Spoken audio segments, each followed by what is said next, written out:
The world is getting crazier. People are acting more and more insane. The end of the world is tomorrow. Tomorrow. There's only one thing to do when the world is falling apart. Listen to Basil and Gonz as they discuss this week's news and events through the lens of Bible prophecy. You are listening to Canary Cry News Talk. You're listening to Canary Cry News Talk. Today is June 23rd, 2025. We are live to tape on episode 852, and today, Palantir's Prince. And signing on from Off the Grid, Razzle Dazzle. I'm your best buddy Basil, and you are not crazy. And my name is Gonz, director of the Age of Deceit films, your favorite Asian provocateur for Christ, live to tape from the metaverse to bring you the best news, which is the gospel message of Jesus Christ, while reporting the egregious with a well-rounded, biblically grounded take on world events, which there is no shortage of at the moment. World events is pretty much everything. Everything is a world event. Yeah, well, really things have been extremely exciting since last episode. Maybe even more exciting was the fact that I started out with an extremely high gain on my mic. Did you hear that? Yes. Okay. I don't. All right. I don't know if people saw on the screen, but it literally pushed me back. It was like the old Sony commercials. I think it was the Maxwell. Maxwell, sure, whatever. Free advertisement for. I think that's good there. Okay, do I sound good? Are we good? You're fine. Yeah, you came in hot, though. You definitely came in hot, which is appropriate, I think, for today's show. We've established that, right? It was not a regime change microphone level. It was an airstrike microphone level. Just an airstrike. It was targeted strikes. Okay. Boy. So, obviously, we left off last episode. In one world, we are now in a new world, and goodness gracious, has it been an exciting one. I'm not even talking about the fireballs and the bombs and this. Watching the PSYOP battlefield play out in such unfortunately predictable ways has been very disappointing for me.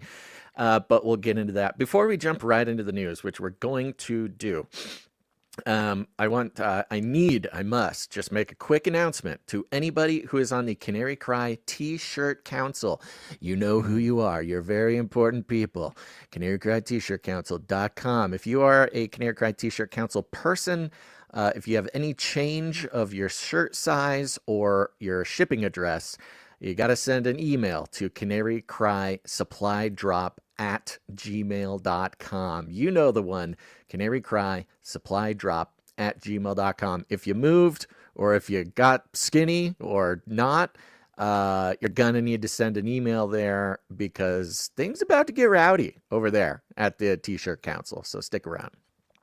The most important people in the world, or the smartest people in the world? They are. They're all those things. They're the most important. They're the smartest. They're the wisest. They're the best looking people in the world. They all go to CanaryCryT-shirtCouncil.com. Great. All right, let's jump into the news, Gonz. And of course, we're starting out with Trump and some World War III. We will launch a new age. I am innocent. They're coming after me. They love killing. The big news. The news everybody is talking about, the news everybody can't stop talking about. It's the most important, big, exciting thing in the world. Coming from CNN, Pakistan nominates Trump for Nobel Peace Prize, praising stellar statesmanship. I wonder what the Pakistani translation is like for the word stellar. You know, there's a bit of a colloquialism. Pakistan has formally recommended U.S. President Donald Trump for the Nobel Peace Prize, citing his decisive diplomatic intervention following a spike in violence between India and Pakistan earlier this year. I bet y'all forgot about that one, huh? Raise your hand. Raise your hand if you forgot about the other World War III, which was two nuclear powers, Pakistan and India, almost getting into their own regime change battle or whatever it was. It was like literally earlier this month, or like maybe last month. I think it was last month, yeah. Pakistan and India, the situation, it was like a warm-up for World War III. It was like a PSYOP, fifth-generation warfare. social engineering warm up to get it, get everybody kind of on edge, get them all fired up. And then, dude, I barely even remembered that happened until CNN reminded me here by Pakistan, huge country, great country, beautiful country, formally nominating Donald Trump for the Nobel Peace Prize, which is not his only nomination for the Nobel Peace Prize. He's had like 2 or 3 of these things now, which I think is an interesting way to set the stage for the period that we are in right now. By the way, if anybody missed the news, Pakistan and India did not end up nuking each other, which is great.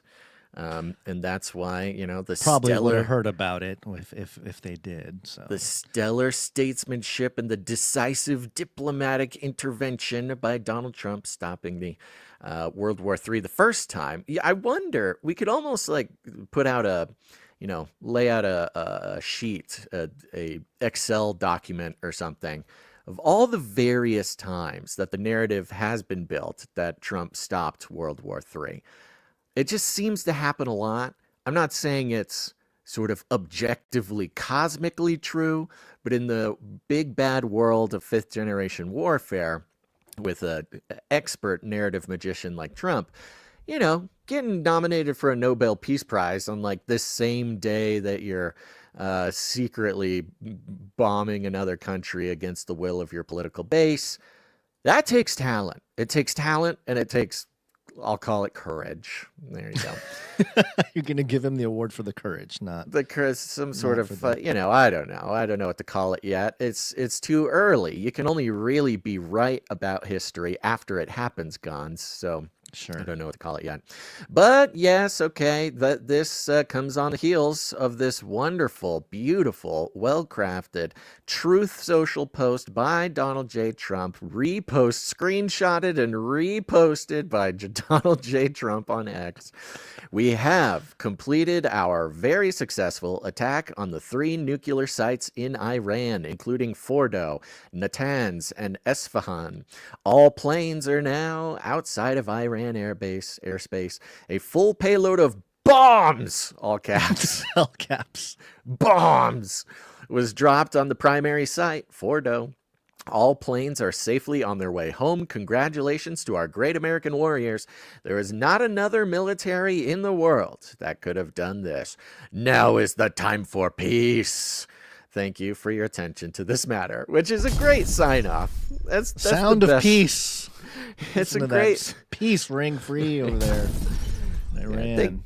Thank you for attention to this matter. Now is the time for peace. I gotta say, you can say this about Trump, and that is, this is definitely giving off maybe like older brother vibes, maybe. I never had an older brother, but I had friends who had older brothers, and older brother would come in, maybe punch you in the face, and they'd say, we're even. It's time for peace. Okay, we're even. And you're like, what? That was not fair at all. This is not even at all what you did. It's not even. It's just like, now that I got my punch in, now it's the time for peace. So it's got a little bit of that vibe, but it wouldn't be Trump if it didn't have something like that. So let's is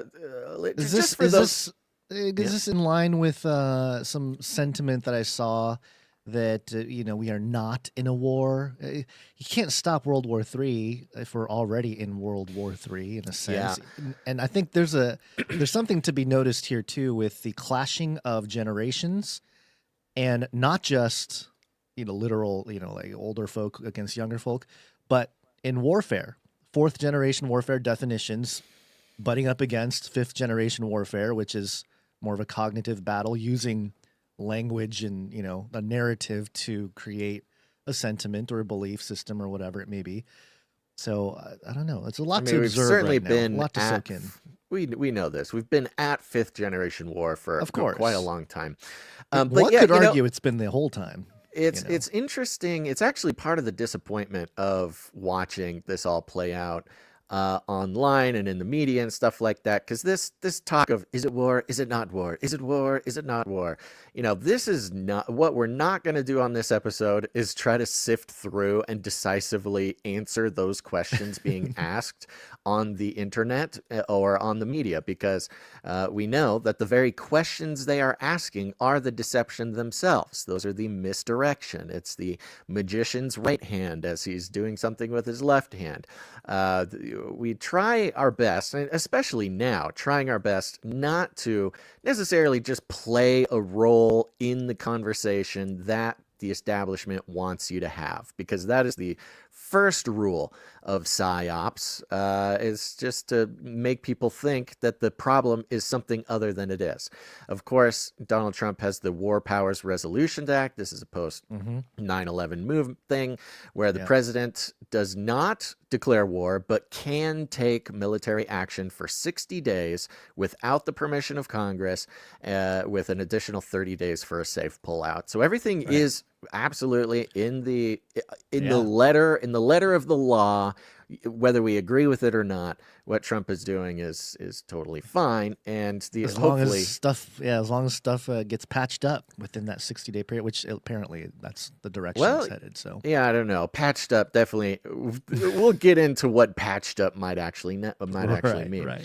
Now, of course, nobody's been able to avoid some of the more fun details of this strike, but just in case you did, here's a little clip from Fox to lay it out for you.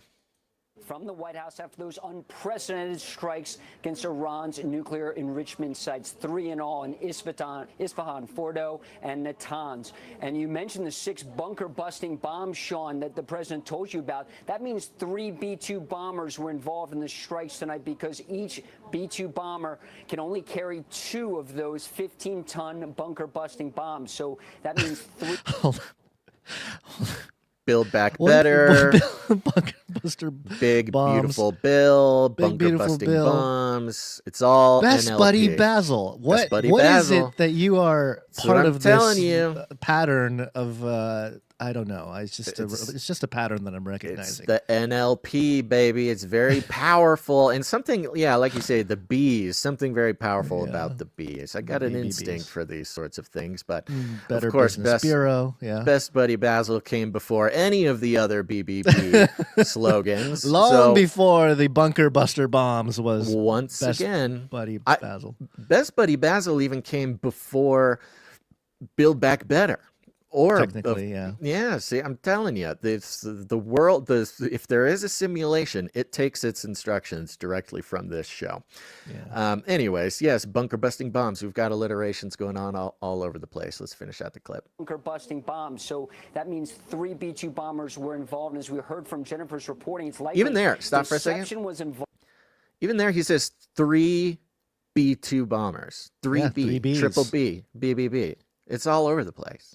Oh, but the lowercase b's being the 666, and then U.S. dropped 6 bunker buster bombs. Oh, we're decoding it all, folks. Yeah. Who else is decoding it at this level? You don't get this anywhere else. I guess not. One woke up this morning to chatter about these 6 B-2 bombers flying west over the Pacific, refueling over Hawaii at about 11 p.m. But it's clear now that those were decoys, and that another flight of B-2s flew east, likely 3 of them. When you said 6 bunker-busting bombs were dropped, that flight that went east went to the target and annihilated Fordo, as we're hearing, likely destroying Iran's nuclear enrichment program. As you mentioned, for 11 years, President Trump has made clear that Iran will not have a nuclear weapon. That was his red line, and tonight he enforced it. You mentioned the 30 times. Yeah. Ooh, 30 times. 11 p.m., 11th time. A couple 11s in there, too. Yeah. 11. And this video, this clip is 1 minute and 11 seconds. 1 minute and 11 seconds. Yeah, I don't know. What is going on? Whatever. What else you got? So let's keep it going. Finish That's the it. clip. That's like the last 2 seconds of it. Oh, weird. On my side, fired from Yeah, it just then it stops. goes into some of the attacks on the other sites, which were not as exciting. So it's very interesting here because there's a lot of deceptions happening at once. And now, thankfully, luckily, we're coming to the knowledge collectively, corporately here as a body at Canary Cry and extending out from there, that pretty much everything that is told to us. And it doesn't matter if it's the mainstream, it doesn't matter if it's the alt media, it doesn't matter if it's just posts on X. All establishment messaging is at its very core. To go back to a conversation that we've been having on Canary Cry Clubhouse the past few weeks here, the very substance that establishment messaging is made of, the very atoms, is pure deception. There's no way to avoid it. They can even tell the truth, and within that truth has a core, a molten core of deception within it. And so you just, you got to keep this in mind. Yeah. But very interesting. I mean, almost a biblical narrative here of the deception, the list of deceptions that led up to this moment. I mean, first you had Trump saying, you know what, we're sending out some more warships. We're going to take a couple weeks. It's going to take them a couple weeks. I won't decide. I'm going to decide in a couple weeks. There's clips of him, reporters asking, what are you going to do it? Are you going to do it? And he says, you think I'm going to tell you? Maybe I will. Maybe I won't. But I'll decide in 2 weeks.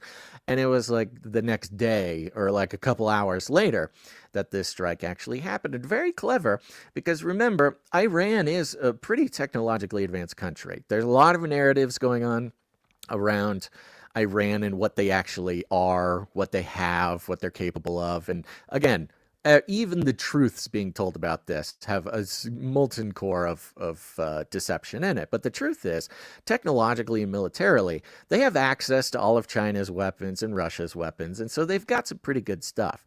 And much like ourselves, no plane takes off in the world. No missile leaves the ground. No, nothing takes off without the U.S. knowing about it. And very similarly for Iran, except for B-2 bombers. It's been a while since we've been able to bust out the B-2s, Gons. In fact, we should have brought some dope B-2 bomber footage. For those who don't know, they're the big black bat wing stealth it's like a bombers. Boomerang. Yeah. It's like a boomerang. They're so cool. First came out in the 80s. They're just top notch. Yeah. The branding is beautiful. School. Yeah. And so what Iran or their proxies or their parental units were able to see were 6 B-2 bombers take off heading west from the United States. That's another thing with these B-2s, just so you know, is that they're so capable they can take off from the United States, drop bombs in the Middle East, and land back in the United States. It's crazy talk. So we have 6 bombers start going out west, meaning they're going to fly over the Pacific, over Asia, and make it there. And this grabs the attention of those who are keeping an eye out for this. Of course. But at the same time, quietly, in a smaller group, and the smaller group is key, because 6 B-2 bombers taking off, that's a threat. That's a big deal. You're going to keep your eye on the 6 B-2 bombers. But quietly, I think it was from Missouri. These 3 other bombers take off from Missouri and fly all the way, which means I think at the exact time that Trump was saying, no, I'm going to wait 2 weeks. We'll decide in 2 weeks. I think it's the exact moment that he was saying we're going to wait 2 weeks.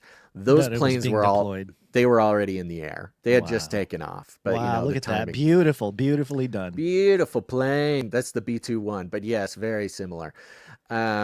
Anywho, so this group of 3, which is smaller, less threatening, doesn't catch the attention. Remember, they're stealth bombers, very difficult to see them on radar, these types of things.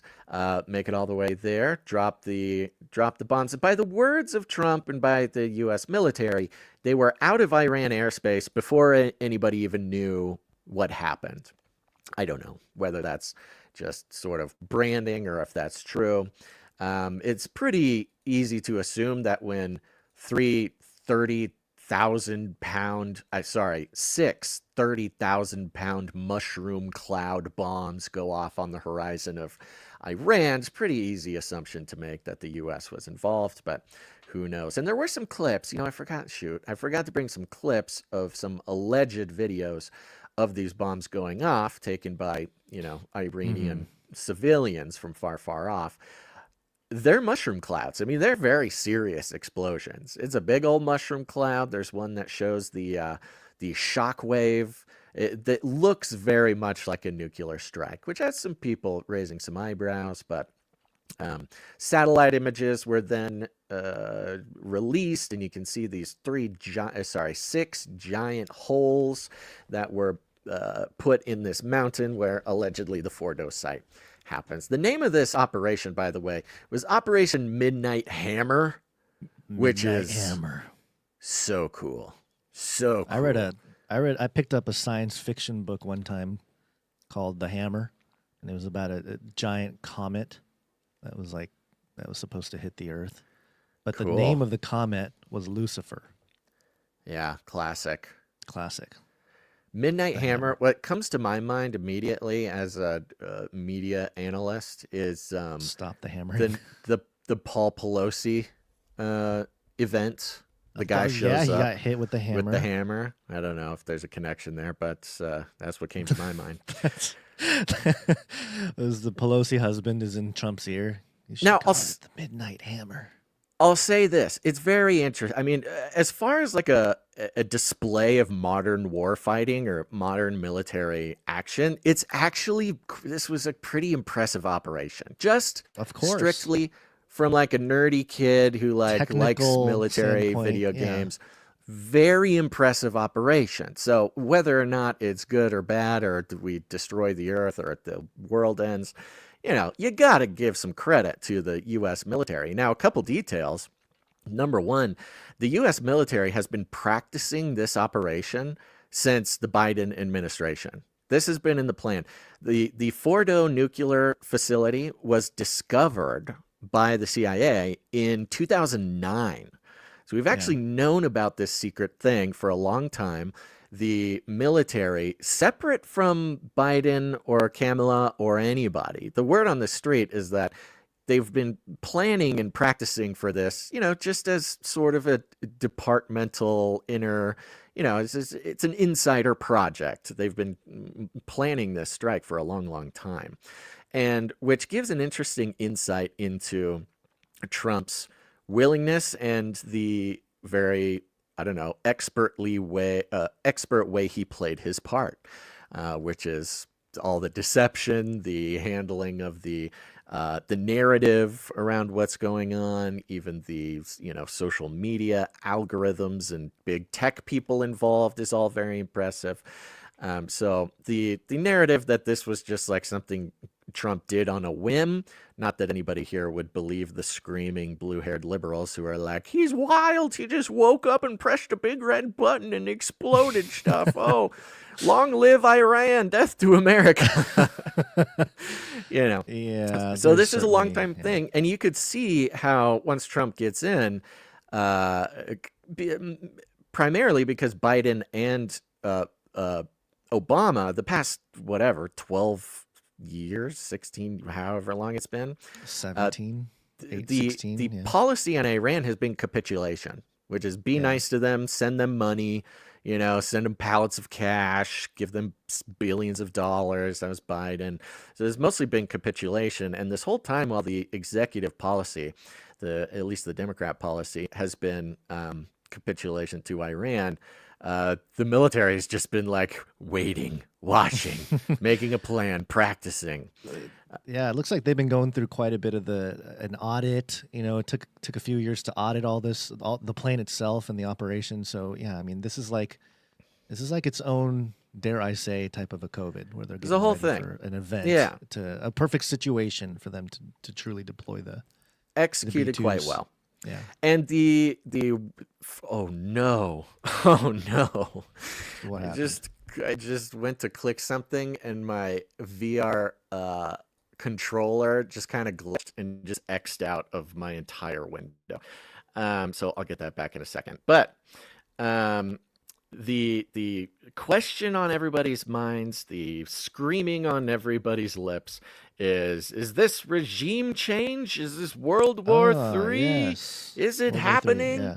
And Trump responded. Why don't you give Trump's response here? Yeah, this is something he truthed out. He Truthed said, it. yeah, he truthed it. It's not politically correct to use the term regime change in quotes. But if the current Iranian regime is unable to make Iran great again, why wouldn't there be a regime change? MIGA! Woo! MIGA. MIGA. MIGA. Ooh, I should turn off that. Yeah. I love the... It's not politically correct to use the term regime change. As if It's Trump, not. It's barely politically correct to say MIGA. For As- Donald as Trump to be if- saying MIGA. yes, it Oh has. my gosh. Yes, a very triggering. Just set a of slip of the syllables, slip of the tongue can really cause some issues there. which is part of its genius, I think. I think it is part of the genius. Yeah. But yes, I think that is why he used the phrase. Talk about some NLP, some master narrative crafting here. Yeah. You know, he used the phrase politically correct. It's not politically correct to use. When the does he term. ever talk like that? He never talks Never like does. that. Why? Never why does is he doing it care. like this? He Yeah. doesn't even give lip service to the idea of The idea of political political correct. correctness. Yeah, you're right. Yeah. Right. Yeah. So it's So- very strange. So very well crafted response here. But yes, make Iran great again. Why wouldn't there be a regime change? MIGA. So this is actually the first time he's ever even not outright denied regime change. Because you look at this, and it is not denying regime change. It's actually a tacit endorsement of regime Basil. change, but just in a Yeah. very well crafted sort of narrative way. Presentation. Yeah. It reminds me, first of all, for the last couple years, I started noticing the theme of transparency becoming a very big deal. And now we're at this point where something like a regime change, it happened pretty covertly in the past. It was only after the fact, declassified documents, we started learning about all these regime change the U.S. was doing in different countries. We were obviously being fed a completely different narrative through the mainstream news and all that kind of stuff. Now with the advent of what we have now is social media and X and everything else, we're at this point where everything is becoming transparent. Do you remember, I know we worked at the same church. We had a pastor who had the same message every year. It was this one message that he gave, and he would use the bad word for poop, right? The S word in the service, like in the actual sermon. Yes, he'd say And it from the pulpit. He say it from the pulpit, but he did it in a way where it was like a setup and a joke and a punchline. Well, it wasn't a reminds me- joke. It was a point. So what? It was a point, just, right? It was a just in point. case anybody. It might Sure, not sure, be sure. a most important thing to your point, but the point would be he says a curse word on stage, and then he follows up with, "And some of you care more about the fact that I said a bad word than Right. Than the what point he's trying to make. than the point that he's trying to make." Right. So, but it was brilliant. That was a brilliant way to say the word on stage, right? In a church. And so, similarly, I feel that Trump is using these different tactics of narrative crafting to be able to say regime change without saying regime change. Well, he's saying regime change here, but I don't know. It's Yeah, in well, his now own he is. beautiful way. He's sort of saying it and not saying it, but also saying it all at the same time. All right, so that's the pretty big crazy. question. This is what everybody's freaking out about. Regime change, not regime change. Let's have big, long is there a regime segments on change? mainstream media. What are the Let's facts? have huge threads. Let's have every important person who's ever had an X account weigh in on whether this is regime change or not. Oh my gosh, we gotta stay, stay locked into the establishment questions that they're telling us to ask. And watching it unfold. But So we why, know. why? Yeah, We know. Why would we play this jingle out of all things to explain this? Special thanks to our sponsor, Palantir. Artificial intelligence. Surveillance state. Palantir. let me give you let's take a step back. You're all wondering, how did he get here? Well, let me tell you. And then we go back a few days, okay? Let me introduce you to Reza Pahlavi. Reza Pahlavi, he is the prince of the regime who was deposed by the United States in 1979 when the United States took out his family's sort of monarchical rule of Iran and installed the theocracy that we have today. Much like Ukraine, much like any country we've ever touched, the leader of that country is the leader of the country because we made them the leader of the country. 1979, we've gone through it before. You go back, you look at pictures of Iran, very advanced country, very westernized, very secular. There's bikinis, there's this, there's that, there's cars. You know, it's very interesting to go see pictures from back then. And then the U.S. got a little interested in what was going on over there, and the leaders were getting a little bit too big for their britches, and they weren't quite doing what the U.S. wanted. And so the CIA, doing what it does best, stoked, harbored, executed a regime change operation in which the theocrats, the Islamic religious leadership, ended up being put in charge. And that's when the bikinis went out the window and the burqas came in to replace everything. And burqas replace bikinis. That's what we've been going for 50 years now as a response to what we set up. And I say we as in the United States government States intelligence, set up in 1979. So where did those people go? Well, Reza, who was the prince at the time, and some say still is the prince, has been living in the United States the whole time for like 50 years. He's running the country from America? He's living in the United States. He's got protection. Who knows what's going on? He's very active, sort of politically. He's just been very safe and very taken care of in the United States this whole time. And now, just a day or so before the bombs drop on Iran, Reza Pahlavi put out this statement, this video. Well, real quick, let me read the post itself. The post itself. He posted this on X. He says, the Islamic Republic. Oops, 1 second. Oh gosh, I got things going on. You're kind of glitching out a little bit too. I know. I just loaded. I loaded a page I didn't mean to load, and it's glitching. So I should be better now. The Islamic Republic has come to its end and is collapsing. What has begun is irreversible. The future is bright, and together we will turn the page of history. Now is the time to stand up. The time to reclaim Iran. May I be with you soon. So we have right here from the United States. Does that mean he's going back soon to Iran, to the country he's supposed to? The deposed prince of Iran puts out a statement saying, it's time for regime change. Stand up, fight back. And may I be with you soon, meaning may I come rule the country. Let's put in the old monarchy. And coincidentally, it was like the same day or the day after that this video went out, Iran actually cut the public internet. They cut the public internet. Nobody's phones were working. Nobody's Facebook was working. The public internet got cut. Human rights people were like, I can't believe they cut the internet. Then Iran came out and said, yes, we cut the internet because of war stuff, and it's very important, but don't worry, public utilities are still good. We just had to cut the public internet. And those who have been paying attention for a few years now will hearken back to what's called the Arab Spring.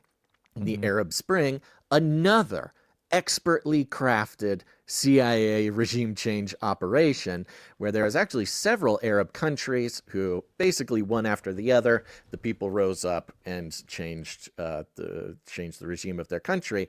And famously, it was all coordinated and all executed on Twitter. Twitter, back when it was Twitter, was the primary mode of communication. It was the primary mode. This was basically a regime change operation that the CIA orchestrated primarily by sitting on Twitter and talking to people.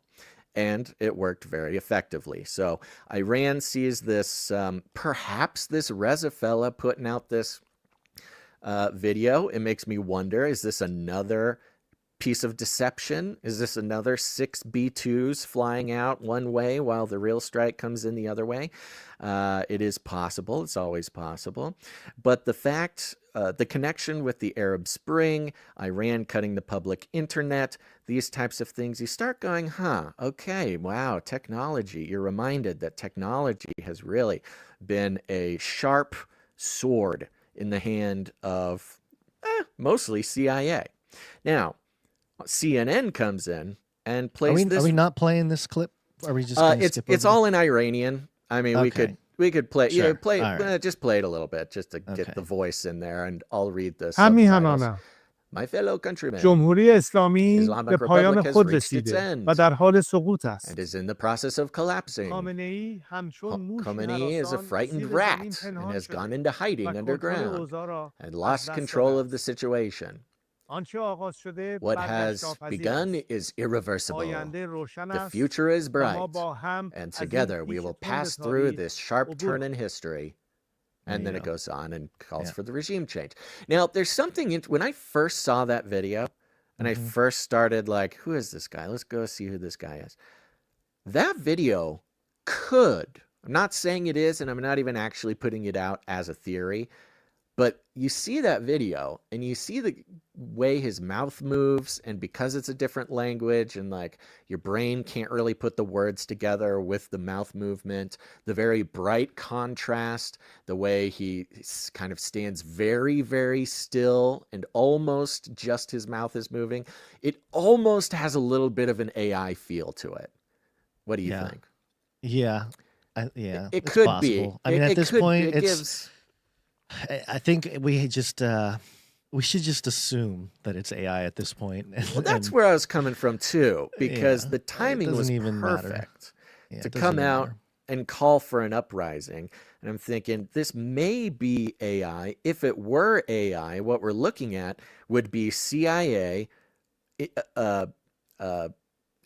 impersonating a sort of I don't know what to call it, a folk hero, world leader, rebel leader type of guy.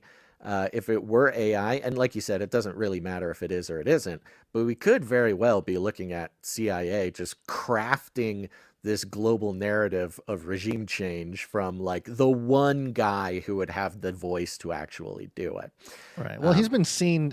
Maybe he's part of the whole thing anyway, because he's been seen in other places doing. That's other, the other more thing. That's why. public That's things, why right? it doesn't so really matter if So it's if he's- AI or not, but it could be. It kind of looks like it. if he's on board, maybe he's got a deal where it's like, well, look, you don't have to do all the work. We'll get some AI on some of the messaging. Yeah, going yeah, on, who so we'll knows? Post So- it on your account. Next up, now this came after the bombing. We're going to play this. This is a okay. report on CNN. It's going to start out with a fairly dry little speech from Reza, but it's really the follow-up by the reporter that I want us to listen very closely to. This 1 minute and 33-second clip. Is our Berlin Wall moment. But like all moments of great change, it comes fraught with danger. Ooh, danger. We stand at a crossroads. One road leads to bloodshed and chaos. The other to a peaceful and democratic transition. Reza Pahlavi announced that they were creating a new platform to try and field some of the incoming messages that he says he's been receiving from Iranians inside the country from all walks of life, people who work with the regime, people within the military, ordinary citizens as well, hoping for change. He says he's organizing this platform that will be secured so that people can reach out more readily. But I did put to him also that there did seem to be this opposition to the bombing first and foremost against the regime. Can pause His that right take- there. So, very interesting. I don't know how old this guy is. He looks like he's in his 70s, maybe. The 70-year-old ex-prince of Iran who's calling for an uprising and a revolution at the same time CIA operations, military operations, a long-standing strike that's been planned for decades, comes out and says, hey, don't worry. I'm putting together a platform. I'm putting together a secure platform that Iranians, be they civilians or politicians or military, they can all come together. He's building an app, a regime change revolution app. I was just thinking, I went through the whole sort of gamut of thoughts just a second as I was watching this, because, you think about a platform being the main thing that it's like the main indicator. It is the infrastructure for regime change. And then you think about Elon Musk buying X, and it's like, ooh, in a sense, maybe that was its own type of regime change itself in America. Fifth generation, exactly. In the fifth generation context, right? So fifth the generation warfare is regime change by app. Imagine if like you and I, theoretically, folks, we're taking over some country, and we had planned it all out. We had this whole thing, and they called us out for regime change. And it's no, guys, we're giving you a new Facebook. We're giving you Facebook for this new country. That's kind of what they're doing. It's the same thing. It's like, it sounds ridiculous, but that's what's going on at the at a very scary level when it comes to it is the exact the technocracy. Thing. Yeah. I mean, Elon buying X was the regime change, Arab Spring. Trump would not have won without it, et cetera, et cetera. And he's here doing the same thing. Now, look, Iran was cutting off the public internet. Reza comes out and says, hey, don't worry. We're going to build our own platform. It's going to be encrypted. It's going to be safe. Maybe you don't even need. It's the same thing they did here, kind of. It's the exact same thing. It's the exact same thing. Shut it down, and then you got to build the parallel economy, and then everyone gets rah-rah, and then they jump on the parallel bandwagon, and then onward with the operation. Yeah. So there you go. So what we have here, and I believe Trump when he says boots on the ground is not an option, but you have the whole mainstream, even the alternative, which is now mainstream conversation is regime change, not regime change, regime change, not regime change. Is this a war or is it airstrikes? Is it a war? Is it War Powers Act? Is it this? Is it that? Going back and forth and back and forth. And it's just so insane to watch because people getting trapped in this loop. It's just its own version of the left-right paradigm. And I'm convinced now that the majority of accounts I see on X are bots because I just have to believe that people are not that invested in one side or the other when it's quite obvious that, yes, it is regime change. Yes, it is also war, but it's not the war they're expecting. It's not right. It's not the kind of kinetic warfare that's been mythologized in a sense. It's the fifth generation warfare, and it's a beautifully executed one. And who in their right mind would help out Iran? Who would be even interested? Who would even care enough to get so involved with Iran? Yeah, well, let's play this clip from CNBC. Who is what's this guy's name? I forget his name. Joe Lonsdale. Joe Lonsdale, who is a co-founder of Palantir. What's he have to say? The reality here that people, if you want to understand Iran versus other places, is the people of Iran, the Persian people, the Kurds, the others there, they're much more natural allies of the Jews, of USA, of the West. This was a very modern country before it was conquered by these insane theocrats. That's exactly what I would say. That's a very important point to understand. They were going to throw flowers at us in Iraq. That never happened. Yeah, well, and I'm not saying they're going to throw flowers at us here, but this is a lot different situation. And it's I work with a lot of amazing Persian people. I'm really excited to invest in Iran if we can get this country to be some sort of republic, not run by crazy people. And that's a lot easier than doing that in Afghanistan or somewhere else. Well, so I think that gives it away right there. I know there's a little bit more left, but my goodness, come on. That was like the most obvious thing. One thing we're seeing here, and it's being expertly wielded, is not calling them Iranian. And I saw some people in the chat. I cannot believe that this is like a main piece of conversation going on. I said Iranians, but lots of people, much like Kyiv and Kiev, are insisting that you say Iranians. They're not. It's not Iran. They're not Iranians. They're Iranians. So he's not talking about the Iranians. He's talking about the Persians. And it's the Persians which are, it's at least being presented that Persians is actually the correct ethno group. So instead, ethnic label, right. So you've got Arabs, you've got Persians. No, we're not talking about Iraqis or Iranians or Israelis or whatever. No, we're talking about Persians, man. It's just, we're all one. It's just, there's no difference between Iranians and Pakistanis or whatever. I think we're going to see a ton more of this Persian thing. Where it first popped up was Ted Cruz with Tucker Carlson. Tucker Carlson asked, do you even know? Do you even know the ethnic breakdown? Do you even know? Oh man, you're That's Tucker pretty good, Carlson. right? That's pretty good. Yeah, that maybe I don't know if I'll ever be able to do it that good again, but we'll see. Basil Carlson. And Ted Cruz goes, well, they're Persians, and all he can really say is just like the Persians, right? And which was an unacceptable answer for Tucker, who then went screaming off about how he doesn't know anything.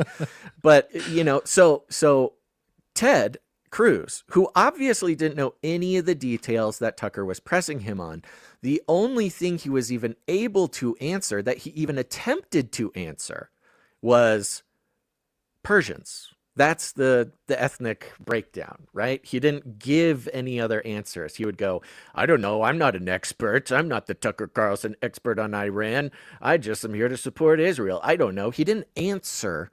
He didn't even attempt to answer any other questions, except the one answer he gave was, yeah, they're Persians. That's what Iran is made of, is Persians. So we're going to see a lot more of this. And, it fits in with kind of the leftist obsession with race. It's going to kind of, I think this is what they need for the left, is to break it down to ethnicity, break it down to not citizenship of Iran or wherever, but to break it down to, their race, which is what they base everything off of. And their race is not Iranian or Iranian. Their race is Persian. So I don't think this is going to be a huge aspect of the narrative on the right, but I think we're going to start seeing this popping up on the left to gain either support, maybe not support, but at least control the message on the left. Start putting that linguistic recipe together that we'll see play out more. Let's finish this clip real quick. Okay. But this is a lot different situation, and it's I work with a lot of amazing Persian people. I'm really excited to invest in Iran if we can get this country to be some sort of republic, not run by crazy people, and that's a lot easier than doing that in Afghanistan or somewhere else. Well, so how much do you think this is about? We were talking to the Minister of the Economy in Israel. Is it about regime change, like full-on regime change in Iran, versus just eliminating the nuclear threat? Well, it's very clear that this administration says it's about eliminating the nuclear threat. That's their goal. I respect that. When we attacked Iraq 20 years ago, even then I thought it was a mistake versus going after Iran. Iran's clearly a really evil regime. So I've been against the Iranian regime. I've been for freeing Iran for a long time. Oh, yeah. Now, there you go. Listen to what he said. He said the Trump administration's goal is denuclearization, to stopping the nuke. That is, and he states it outright. He says that is Trump's plan. But we here at Palantir, yes, we want an regime evil change. We want regime change. Trump wants denuclearization. We at they Palantir both want something. They both benefit from these big beautiful bombs or whatever they're called. What is it? I think it's bunker clear. busting bombs. Yeah. I think it's very clear that Palantir has a significant role in what's going on. And where does the intelligence come from? They're talking about this Fordo nuclear plant. It's underground. You can't see it. Palantir. They've been in there for years to scope the part of the surveillance of the entire Iranian situation since 2009. Palantir's had their hand in it. Not officially anything, super obvious, but if you can make the associations, it's pretty obvious. They were working with the defense as contractors. I mean, the whole thing is pretty. I would bet the farm that the only reason the United States even knows about Fordo is because of Palantir and their surveillance. Early funders of InQtel, if people want to go down that rabbit trail. Yeah, Palantir the only reason we even are talking about Fordo is because of Palantir, and took Palantir some time. And of course, Palantir is real hot right now. They're at the pinnacle of their power, and they want regime change. They have the data. They are able to wield everything. Because you think, oh, the CIA wants to do it. Well, why does the CIA want to do it? Well, they only want to do it because Palantir is giving them this data and building this narrative. Remember, these narratives are built all the way at the top. It could possibly be a situation where the narrative that CIA even has, or everything they even know about, comes from whatever narrative that Palantir is giving to them.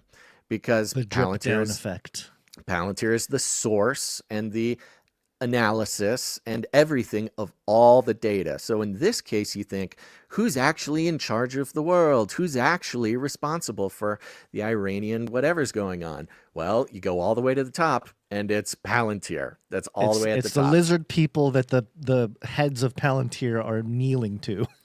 And they're very, principalities very and powers. Outspoken about supporting Israel. We did the breakdown on CARP. If somebody's listening who hasn't heard our breakdown on CARP, it was a couple episodes ago. It's a nice deep dive. I did it solo. I think I was solo for that episode, and it's a nice, long, thorough deep dive on CARP. So they're very pro-Israel, which means they want Iranian regime change. I mean, that's just flat out what it is. Yeah. So as just a little bit of additional info. There's indirect connections with Palantir. Obviously, they support the agencies that track the Iranian activity, the nuclear proliferation monitoring via the Department of Energy and NSA. So they basically provide the software for all these different organizations to be able to do their job. And so, of course, they're going to have first dibs, at the data. And, powerful enough perhaps to even dictate some things, the way some things play out. So, and we're talking full technocracy here. This fits in with terrorism the entire... tracking Hezbollah, the IRGC, the Quds Force, the whole thing, all of it. It's all been Palantir. It's the whole broad meta-narrative. We've tracked the literal and spiritual ancestry of Donald Trump with the technate and his uncle who had Tesla's papers in his hands. It's MIT. Elon's dad, dad or grandpa, I forget who it was, getting uncle, kicked out of Canada for being a technocrat, the 1920s, Technocracy Inc., buying Greenland, getting Canada. This is all a 100-year plan to create the actual literal technocracy.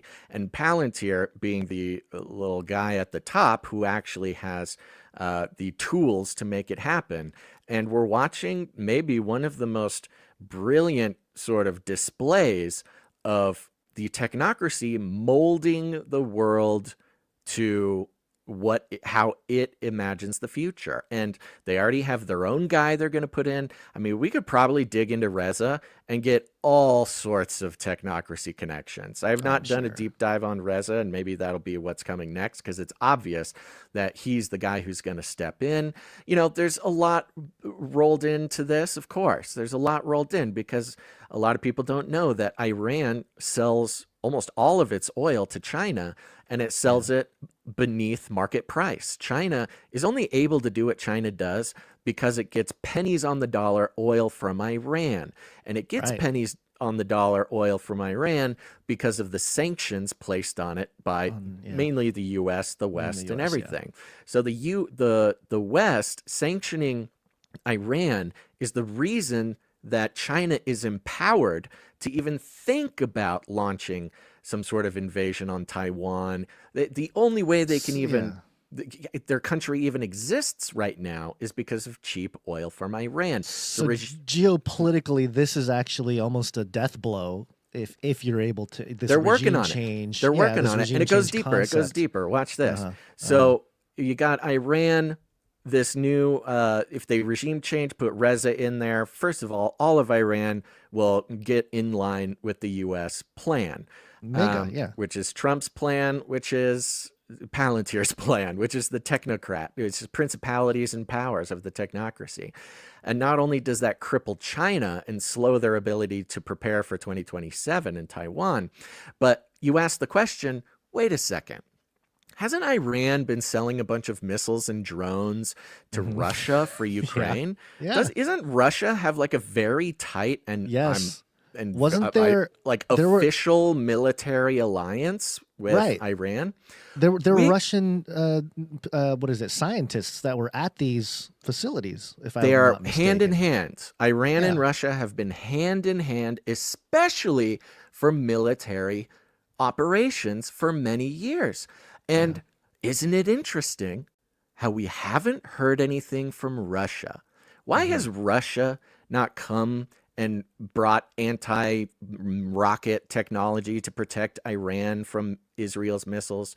Why hasn't Russia come out and denounced, the actions of Trump why hasn't Russia shown up to save their military ally who they would not have been able to fight in Ukraine without, at least not as effectively? Where is Russia? Well, if China stops getting their cheap oil from a now U.S.-aligned Iran, the only other major exporter of oil that China has access to is Russia. So why would Putin risk everything? An already militarily strained country, an already spread thin country, already on the rocks with the international community, why would he jump in and get into World War III in Iran when Iran falls and aligns with the United States, Russia becomes basically the sole exporter of oil to China, which is going to be an unimaginable boon for Russia. So Putin's just letting it happen. He knows that at least monetarily, and for, to get the money that he needs to A, rebuild his military, and B, continue fighting in Ukraine, Iran falling is a very interesting realpolitik situation for Russia, and I think that's why we're seeing there. So I think it's very easy to see that it's very possible that it will be a semi-bloodless regime change in Iran. I don't think there will be American boots on the ground. Who knows how it'll go, but it looks like there's a very expertly and elegantly laid out plan that seems to be going pretty well to have the Iranians do most of the work of their own regime change over there. Now, I'm not going to get into the whole demographics of Iran and who likes this idea, who doesn't. Wait, like you this actually idea. know you actually know the population of Iran, demographics, and this is Persians. I mean, you It's sound Persians. What are you? You're not. If you're trying to be a president or a congressman or something, you can't know that information. This is what are we doing here? There's always a monkey wrench that could get thrown in, that this could get much more bloody. But right now, of course, the full picture is making sense. And back to the technocracy thing, you think, man, isn't that weird? Isn't that spooky that Palantir is basically the head of the Hydra when it comes to the military-industrial complex? We've learned that it's always been the case. And just recently has it been sort of put out there in the public? Do really people know about it at all? It's only now because of Trump and all the stuff that Trump has put into the hands of Palantir now that he's become president. But just to seal the deal, Gons, you need a wedding. I was gonna say, okay? I was trying to transition you out of your little rant there. Seal the deal, okay? Because here's the thing: you can be in love, you can even be in a relationship. Okay. You can even be married before the eyes of God. But if you don't have a wedding in front of everybody to really make sure to come out and publicly state, we are committed to one another, we will wear the ring, and, let's have a party about it. A ritual. We must do a public display. A ritual. Speaking of the beast system, beast system. Basil, coming. Mm-hmm. We have been doing the four horsemen of the technocalypse. I was trying to scramble to find that jingle. I don't know if these four that we'll talk about here are going to rise to that level. Maybe not the individuals, but maybe the corporations they represent. We've got like the four brides of the technocracy. That's what this is. Technocracy. This is the four brides of the technocracy, okay? This is coming from Business Insider. Tech execs are joining the army. No grueling boot camp required. We have this wonderful image here at the top. We've got four guys in fatigues in a big, ceremony, raising their right hand, taking the oath. It says 4 tech execs joined the Army Reserves as lieutenant colonels in hopes of spurring tech's transformation.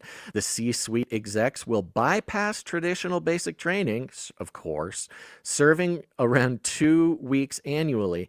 The Army is pursuing a major transformation effort. 4 top execs from OpenAI, Meta, and Palantir have just joined the U.S. Army. No obstacle courses, shouted orders, or grueling marches required. The Army Reserve has commissioned these senior tech leaders to serve as mid-level officers, skipping tradition to pursue transformation. It sounds like technocracy to me. The newcomers won't attend any current version of the military's most basic and ingrained rite of passage boot camp. Instead, they'll be ushered in through express training Army leaders are still hashing out. They don't even know what they're going to do. They swore these guys in before they even what they're saying. knew what they were going to do. They know what they're going to do. They know what they're Colonel Dave Butler, a spokesman to the Chief of Staff of the Army, in the phone interview with Business Insider, quote, "They'll do marksmanship training, physical training. They'll learn the Army rank structure and history, and uniforms." Butler explained, but of the boot camp light plans, quote, "you could think of it as a pilot." He said, adding that the new soldiers are part of the Army's larger effort to rapidly modernize. So not only, it's not that these guys are just becoming soldiers as some sort of, formality or show of patriotism, and they're going to do the thing.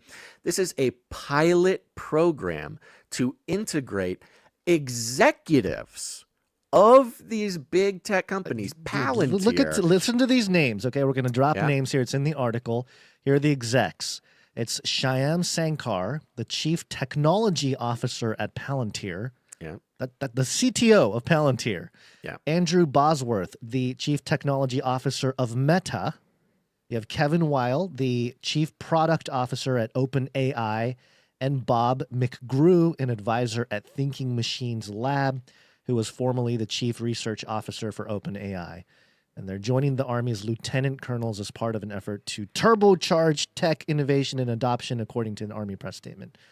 So we have the literal marriage ceremony of the technocratic,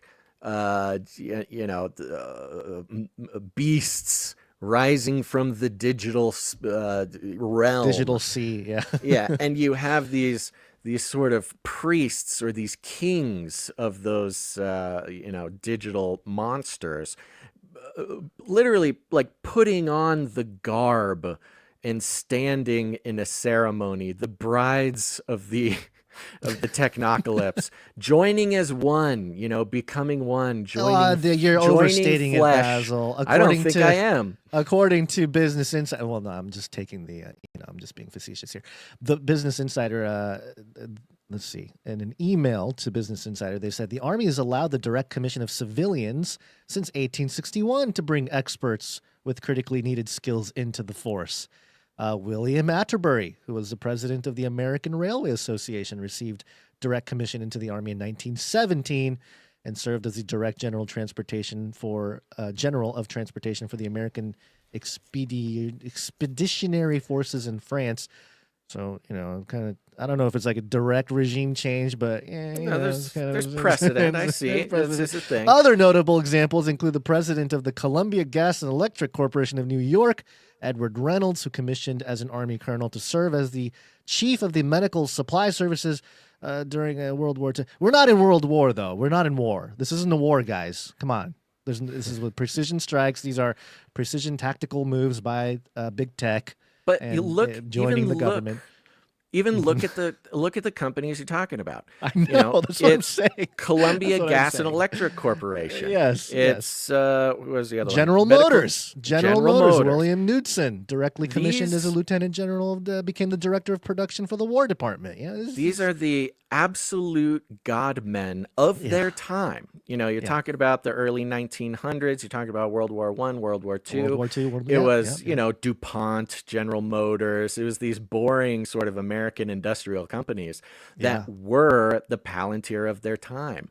And it's this marriage, this like almost literal marriage between the military and these very, very important companies of their time that ultimately, I mean, if you got to put a silver lining on it, ultimately has always resulted in the U.S. maintaining its hegemony. USA. Yeah. Right. I mean, if you think about how the U.S. has maintained their power, this is the way to go. I mean, Trump wasn't lying when he was talking about make America great again and using all these tactics to make it work. Yeah. I mean, he's looking at what has worked the last couple hundred years, especially the 1900s.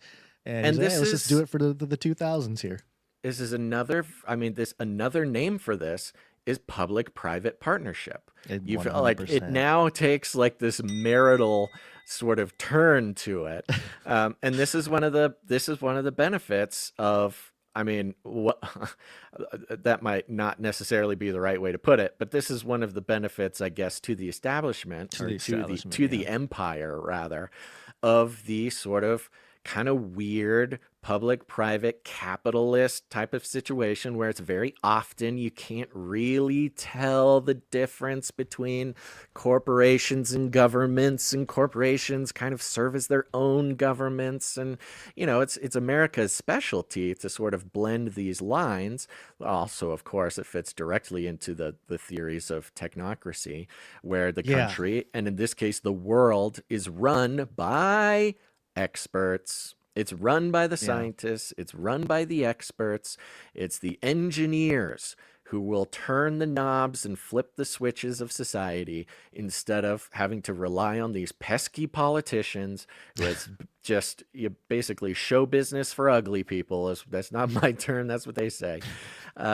So why have this sort of theatrical display of government when you can have the real experts, the private-public partnerships?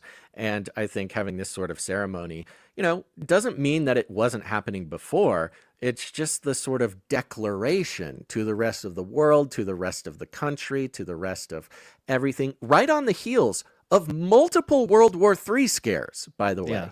They didn't do this back for Ukraine. Yeah, they didn't do it back for Ukraine. They didn't do it back for whatever. They're doing it right at this surprisingly, I don't know how they were able to amp it up one more again when it comes to like they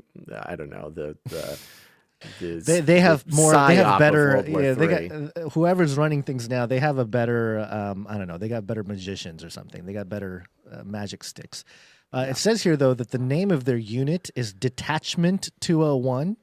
Yeah. And here's what Business Insider tells us, okay? The name of their unit, Detachment 201, is named for the 201 status code generated when a new resource is created for hypertext transfer protocols in internet coding, Butler explained. So it's like this super nerdy thing. But of course, anybody who knows anything the last few years of paying attention to world events knows about this weird event that happened called Event 201, a few months before the world lockdown and completely changed into some totalitarian dystopia. The simulation of COVID before the simulation COVID event happened. of COVID, yeah. So Detachment 201 is not bringing comfort to anybody who really kind of knows what's going on. And I have a quote here highlighted. In this role, they will work on targeted projects. Oh, to of help, course. like Palantir. Like working regime on the change in Iran. I like the Palantir targeted projects in Gaza. The literal targeting in Gaza. Yes, literal. To help guide rapid and scalable tech solutions to complex problems, read the Army press release, by bringing private sector know-how into uniform Detachment 201 is supercharging efforts like the Army Transformation Initiative, which aims to make the force leaner, smarter, and more lethal. Dun, dun, dun. Lethality, a vague Pentagon buzzword, has been at the heart of the massive modernization and transformation effort the Army is undergoing to build a force that is capable of fighting and winning 21st century conflicts. And I think that says it all. I mean, that fifth generation warfare infra is really getting embedded into the military apparatus now. So, and this is just under Pete Hegseth as well. Under Hegseth, yeah. No, I was going to say, this is a very complex issue that we've been covering here, Basil, because this whole time that we've been looking at it, we've looked at it from the geopolitical angle, which is sort of what everybody sees. Then, of course, there's that tech layer that's obviously being rolled out. But then there's also the sort of ethno-religious tensions that I think these tech companies know about and have been playing with for a while as well. And when it comes to that stuff, we'll get into it on the later half of the show. It's just these different tentacles all moving together, but it's all being underpinned by the changes in tech, which I think is why I think you and I, Basil, when we first started Canary Cry, we immediately got into talking about transhumanism and technocracy. Episode 1.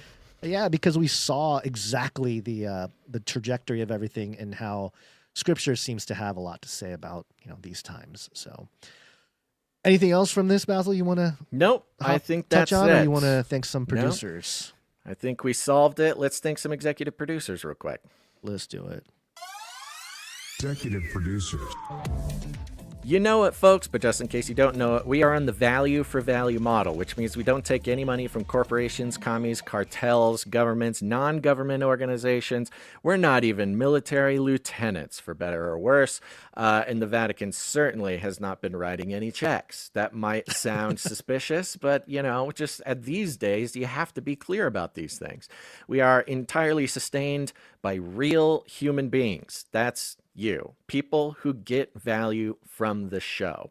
The show does not exist because of the value that we bring to corporations or that we bring to ideologies or that we bring to movements. The only way we exist is if human beings are getting value from the show. And if you're getting any value, there's an understanding here, because without the participation of our producers, that's you, there is no show and there will be no show.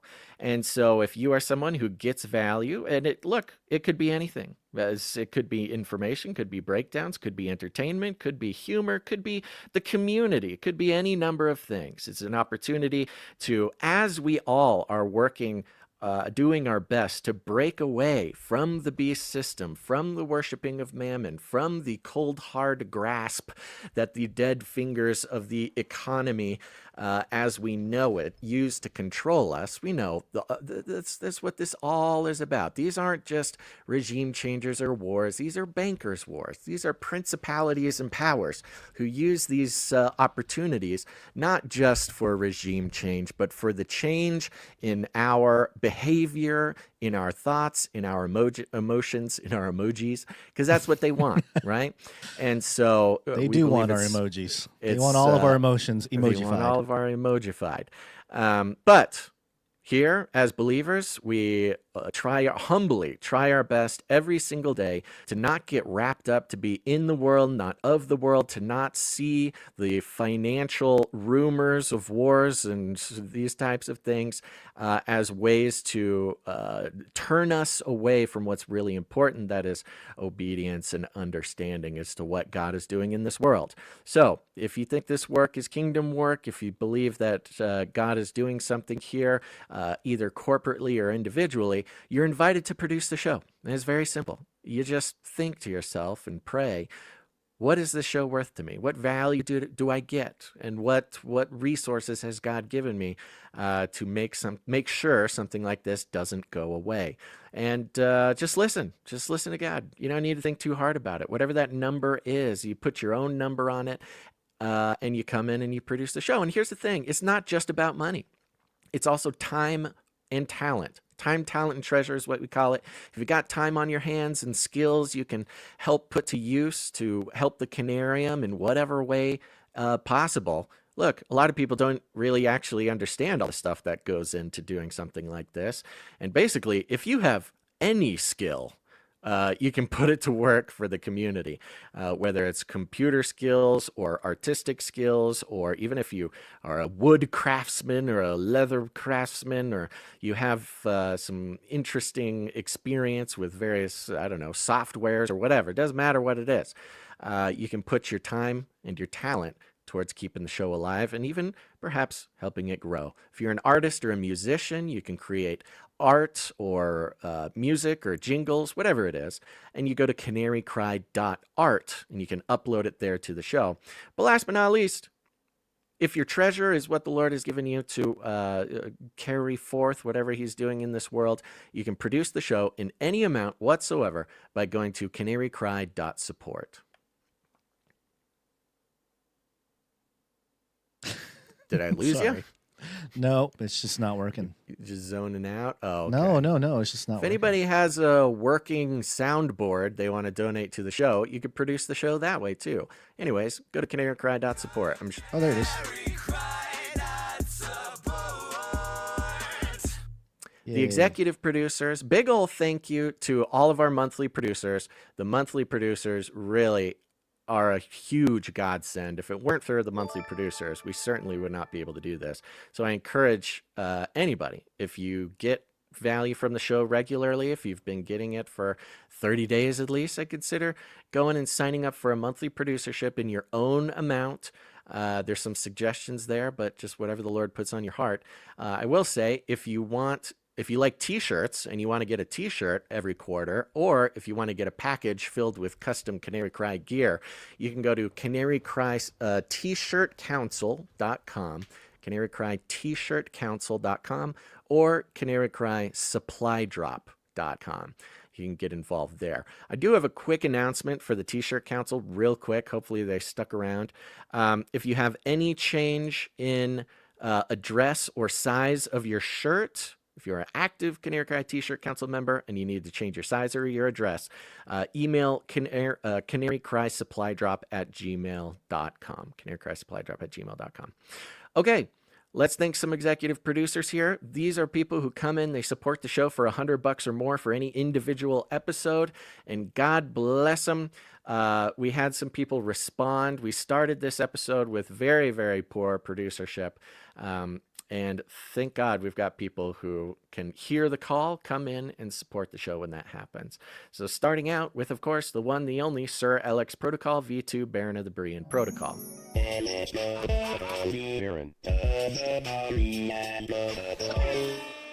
Comes in for $100 and 33 cents, a 402 episode streak, and a 56 episode executive producer streak.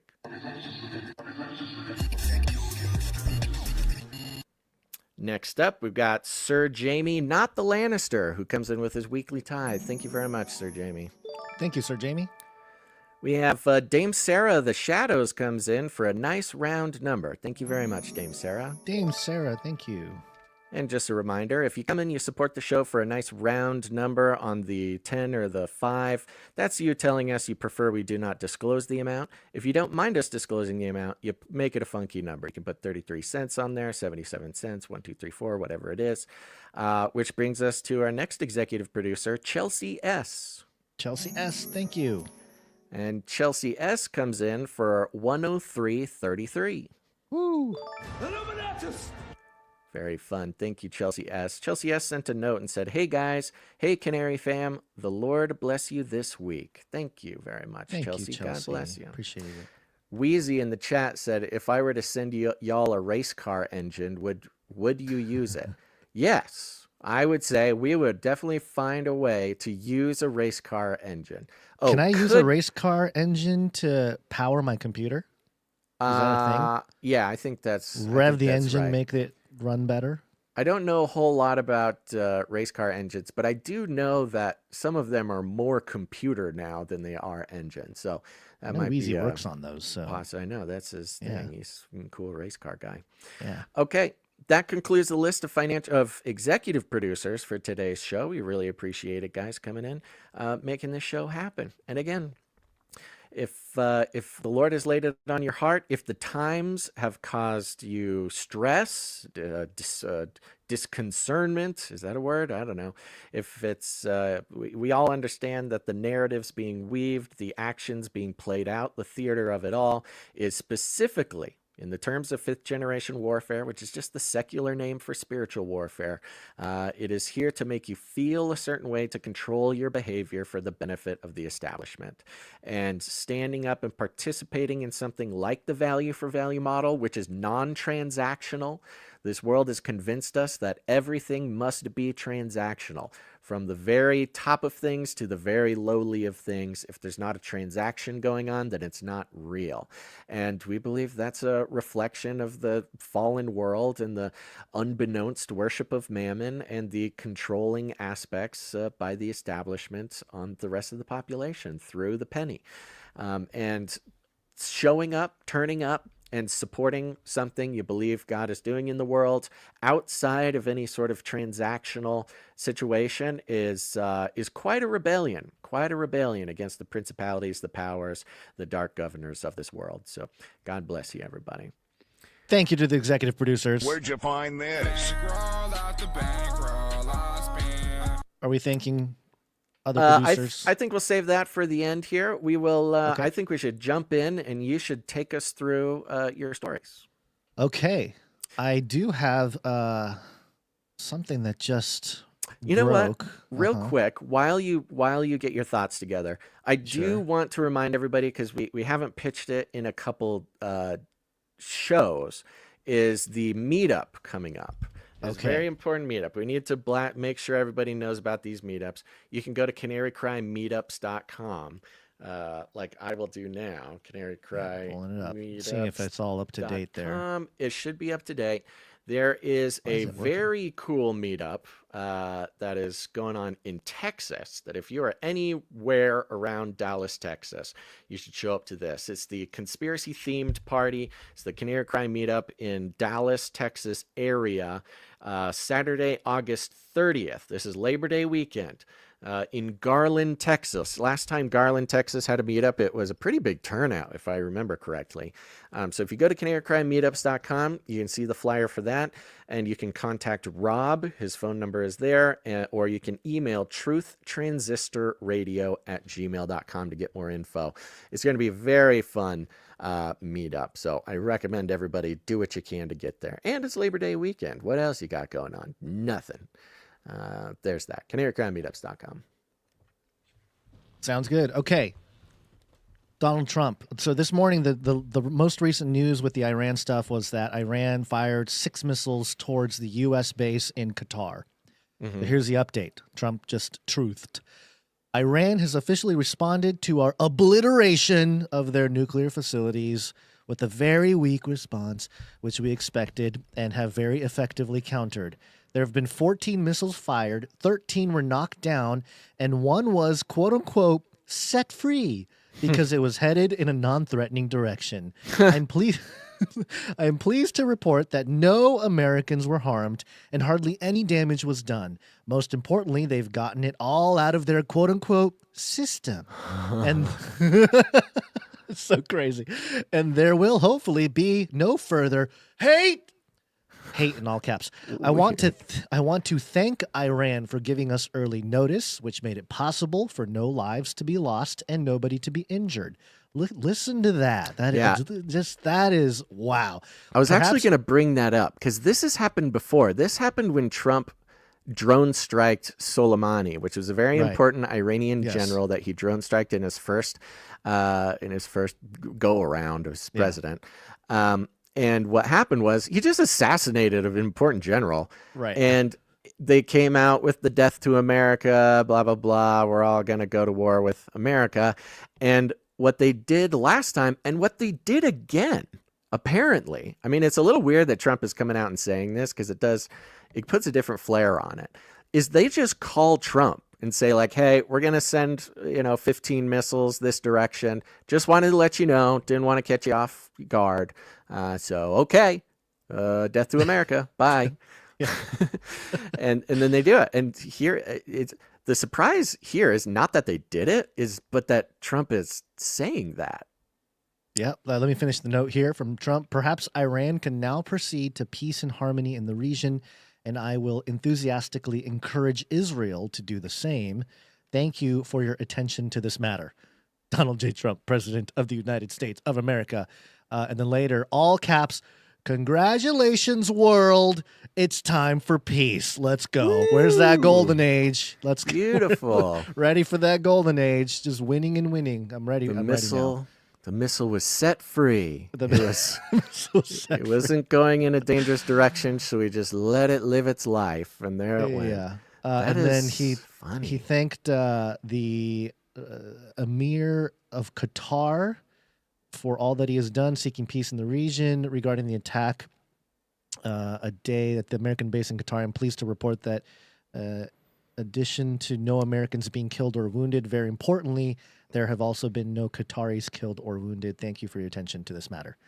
Qatar. And then this person left a video of Donald Trump talking about Bible prophecy. It's a 30-second clip. I don't think this was recent. This is from concernedwomen.org. I don't think he's speaking anywhere near that right now, but I'll play the clip. The Bible says, blessed are the peacemakers. You know that, right? Blessed are the peacemakers. I made peace. Remember, Hillary said, he will take us into war. No, I took us out of all these wars.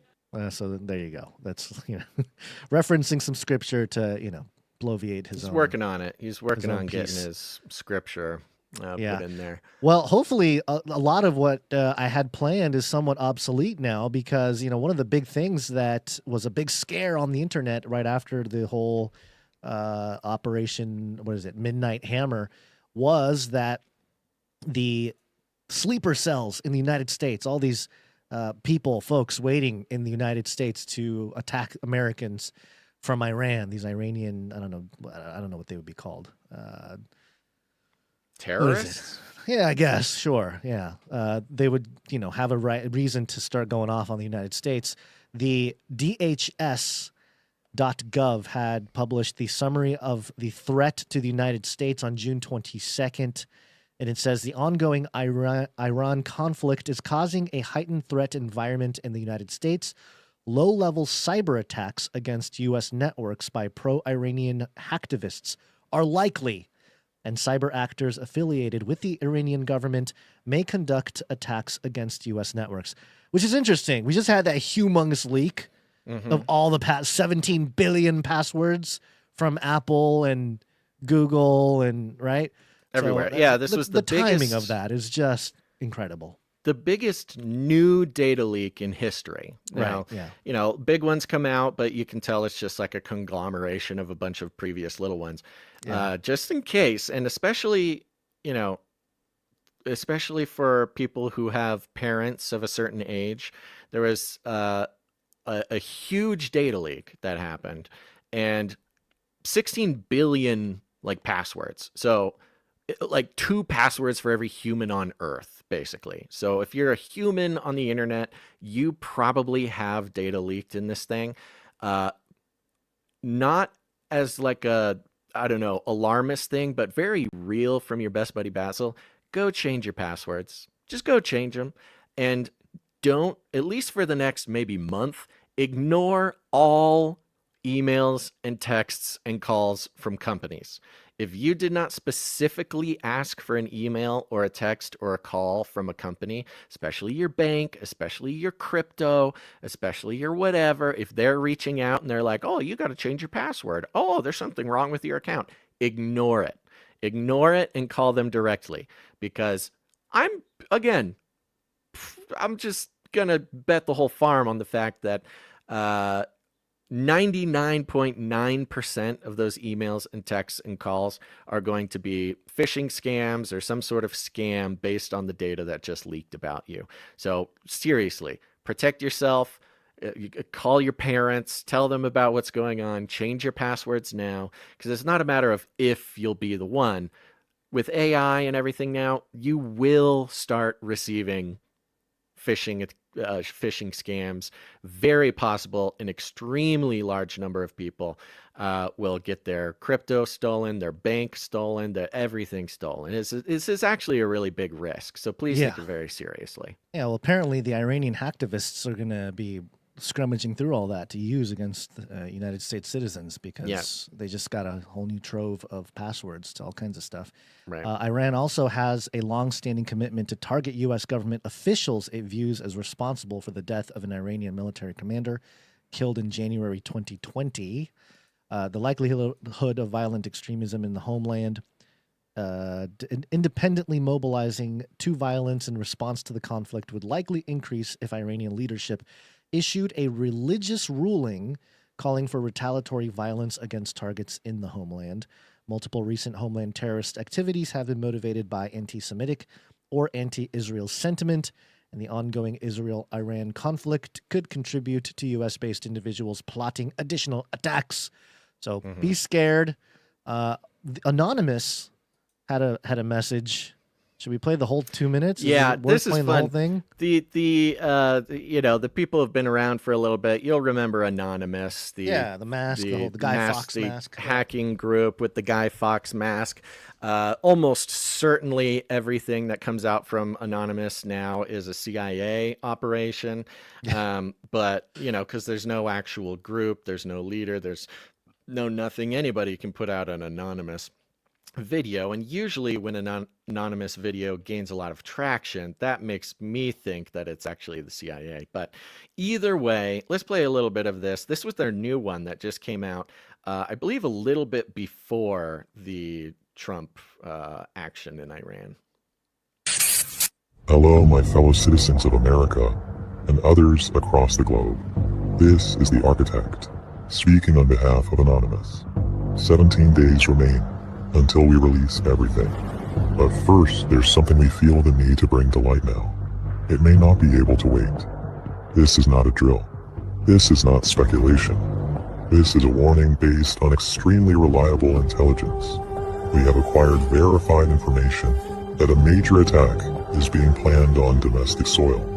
It will be brutal. It will be visible. And it will be blamed on a foreign faction, one from the Middle East. But that is a lie.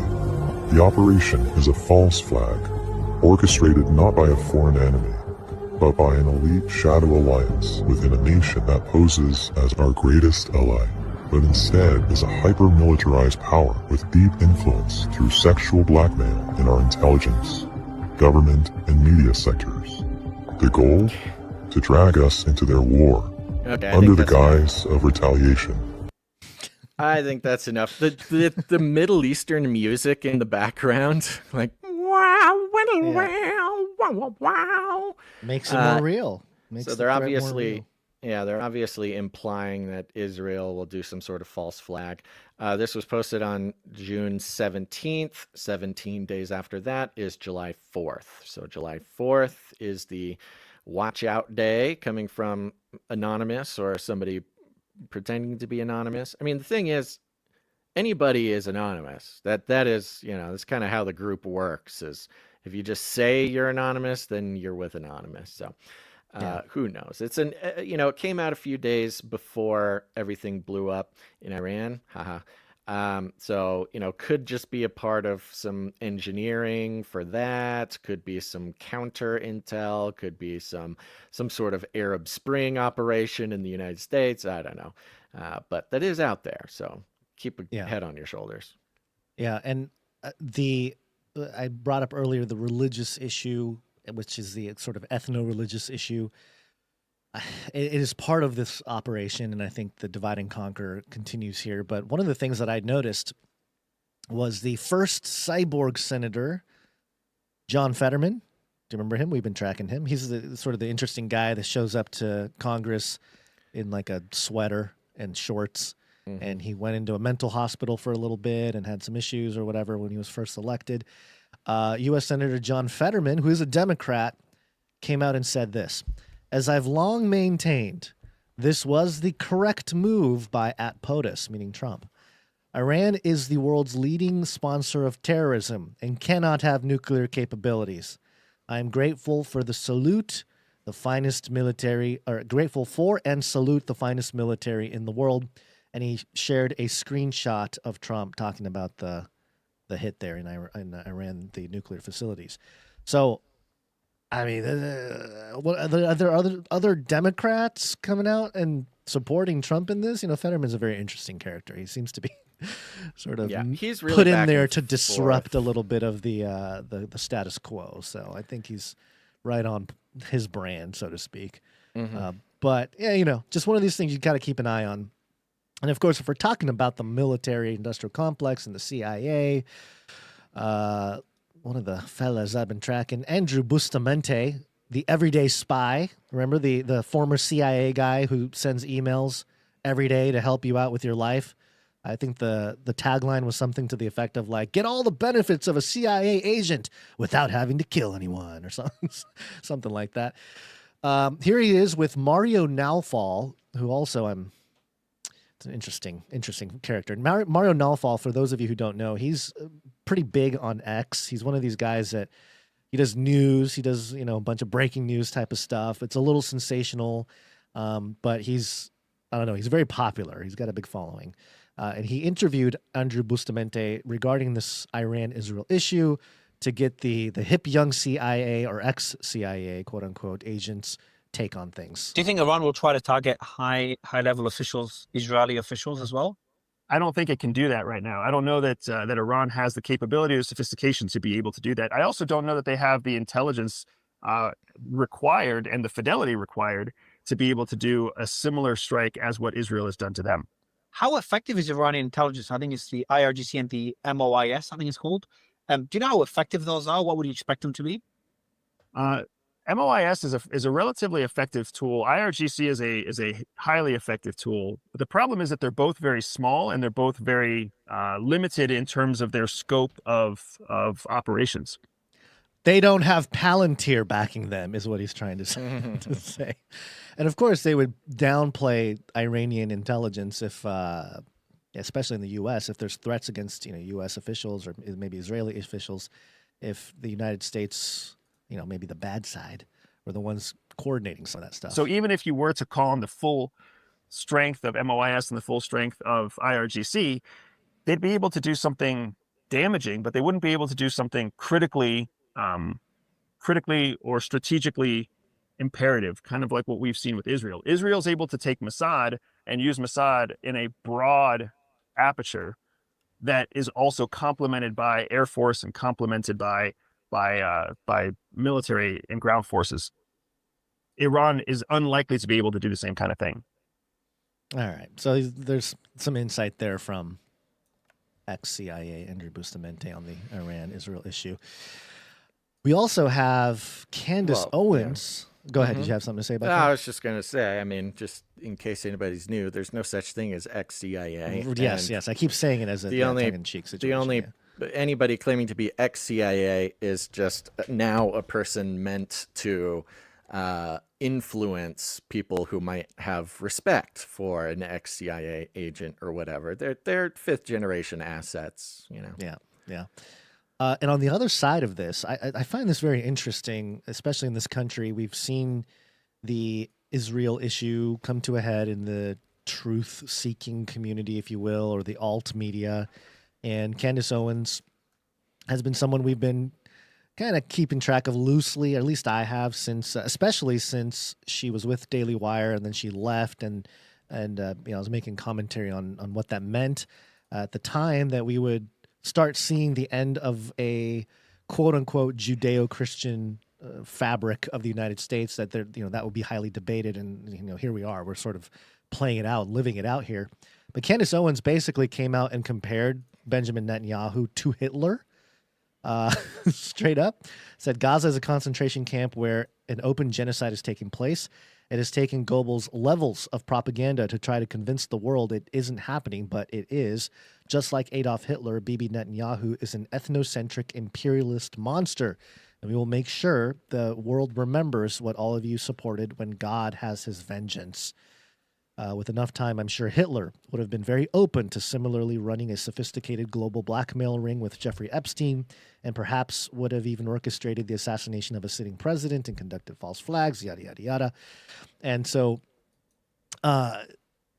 this division is interesting because, you think about it in terms of an op, and you got to have a couple different sides. It's much like the right-left paradigm really worked very well and it still does work, if you're talking about the masses. But I think it's got to be a little more sophisticated when it comes to alt media. It is a smaller, population or group of people. So I can see it having to be a little more sophisticated, and having more sophistication or nuance in it means to be exposing more parts of the beast itself, in a sense. So I can see Candace Owens being a disruptor in that sense, and she'll pop up again in a moment here because, I know you had this weird obsession with Laura Loomer recently, Basil. It's just her X account. I mean, it is just so colorful. Obsession. It's I mean, that. Yeah, it is what it is. It's just a fascination because as a case study of fifth generation warfare and modern propaganda, Laura Loomer seems to be a great case study in that regard. So one of the things that people are talking about with Laura Loomer is the dichotomy of posts here. People took screenshots of this, and this was hold on, sorry. Here we go. This is Laura Loomer in January of 2024. She was tagging Nikki Haley. Nikki Haley, there's a video clip of her on some newscast here talking about how they need to take out Iran. Interestingly, I see the same NASDAQ. So CNBC, it is CNBC. So it must be the same place that we just heard from, or the same studio as where the Palantir guy was. So that kind of makes sense. But Nikki Haley was there talking about how they need to be aggressive with Iran, that, you can't let them have nuclear weapons. This is, again, a year and a half ago. And Laura Loomer responded saying, today Nikki Haley went on CNBC and called for the U.S. to bomb Iran. She doesn't say bomb Iran. She's, saying take aggressive measures or whatever it is, some euphemistic phrases. And then Nikki Haley wants more war in the Middle East, which means more dead U.S. soldiers. The only person who has proven he won't create more wars is Donald Trump. Donald Trump is the pro-peace candidate. Nikki Haley was given a board position at Boeing because she makes them billions of dollars every time she calls for war.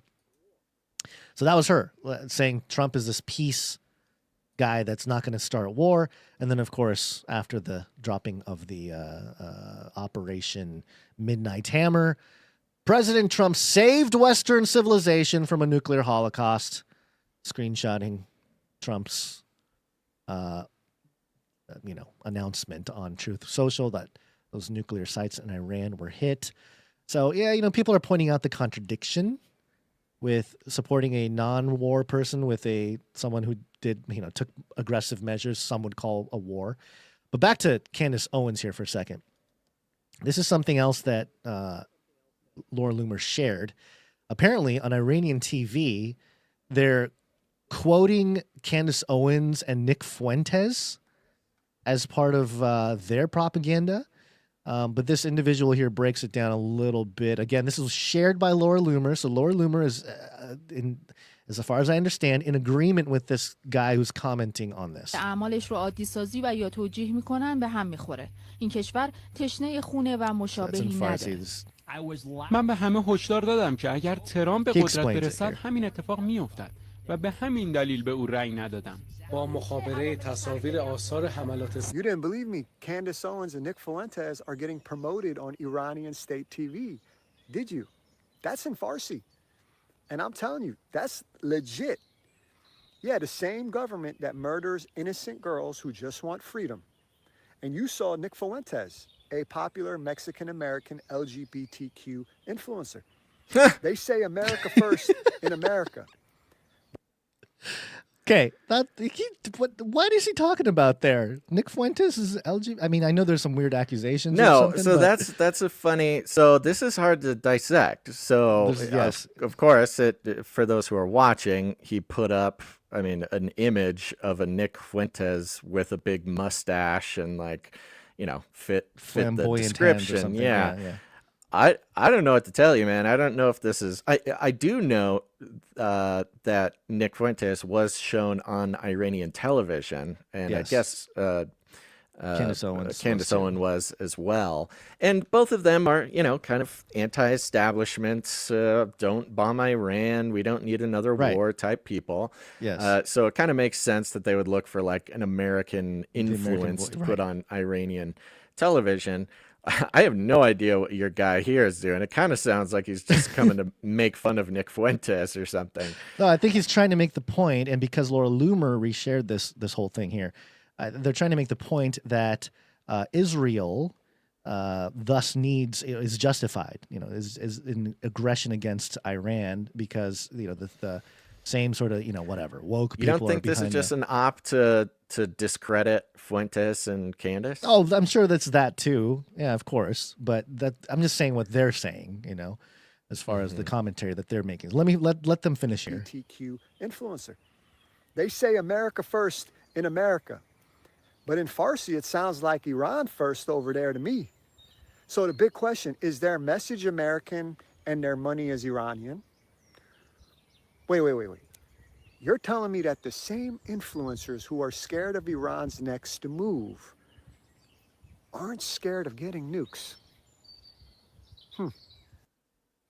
It's very complicated, Basil. Yeah, honestly, I cannot follow this guy's logic at all. That is...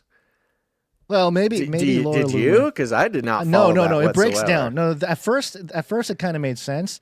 But as he goes, it breaks down into this wait, who? Because you kind of lose track of who he's talking about. You're saying Laura Loomer posted this? Yes, reposted this. Yeah, she's some sort of op, man. I don't know what is going on there. That is Well, so she's weird. got a direct message to Christians and Jews. She says, if you're a Christian or a Jew and you live in a city with a large Muslim population, you need to be armed. Yeah. If you are an assimilated Muslim who embraces the U.S. and you are proudly American and against the Islamic regime, you also need to protect yourself. Jihadists will try to harm anyone who they view as an infidel or an apostate. We have over 2 million Iranian proxies living in our country. I mean, way to fearmonger, Laura Loomer. I mean, I'm not saying that there aren't operatives out there, and perhaps, based on the anonymous message, maybe there is something planned, but yeah, geez Louise, talk about spreading a little bit of fear. And she goes on here to say in another post, have Iranian in a way, sorry, real quick, in a way, Laura Loomer is kind of doing the job of Iran here, because Iran wants Americans to live in fear. Yes. That is kind of the death to America thing. We're already right next to you. I watched some other speeches by Khomeini, and he's basically saying, like, we're already there. We're in America. We could pull the trigger at any point. And, which is basically terrorism. Just, hey, we're ready. We're ready to terror you. And yeah, Loomer coming in and laying this down as someone who claims to be like the real voice of MIGA. You can see how the dialectic is very effective in that it doesn't matter if you claim to be the voice of MIGA or you're the Iranian, whatever, dear leader. You have the same message, which is if you're American, you should be very scared. Well, until MIGA. If once MIGA takes over, she'll be all about MIGA, So she also said, have the Iranian proxies been activated? We need mass deportations of all non-citizen Muslim immigrants ASAP. We shouldn't need to ask, was it a Muslim? Is it a sleeper cell? Why are these people in our country? They need to go back. Deport them all before they kill us all. And she posted a link to this Fox article. 1 injured, suspected gunman killed in Michigan church shooting. So there was a Michigan church shooting yesterday. And I saw some footage out of it. The footage itself wasn't terribly disturbing. It was just people, kind of doing it looked like a VBS, a Vacation Bible School type of thing, a bunch of kids, some people up on stage talking with the kids, background setup. And they hear noises, they hear guns, and then they kind of all file out and run out. At least one person is injured. The gunman opened fire at a Michigan church Sunday morning shortly after service. And it happened at the Cross Point Community Church in Wayne, Michigan, about 30 miles west of Detroit. 150 people were attending the service, according to the pastor. And the authorities said the armed suspect was on his way to the church when another person tried to stop him with their truck. That's when the suspect reportedly opened fire on the truck before being shot and killed by a security guard at the church. So the guy was taken out. And it says here, police identified the suspect as a 31-year-old male and said he appeared to be experiencing a mental health crisis. Oh, so he was a minority then. Because if it's a guy who had a mental health crisis, you know he's not white. Because the question is, Baz, yeah, you're right. If it was white, then yes, he's MAGA, he's whatever, he's a white supremacist, Christian nationalist, that whole thing. The question is, Basil, was it an Iranian proxy? Have they been activated already? That's what Loomer is implying. Loomer is implying this. Yes, there's nothing about that in this article, but yes, she is. She's ahead of it, and maybe she does have the intel, and maybe later on she'll be like, "See, yeah, I told you." This the sad part. Maybe sad's not the right word. I don't know. Maybe pitiful part about the pattern that we're seeing with Laura Loomer is not that what she's doing is like unheard of and a wild, irresponsible online behavior, but that it is just, or even a genius sort of psyop, asset, right. something.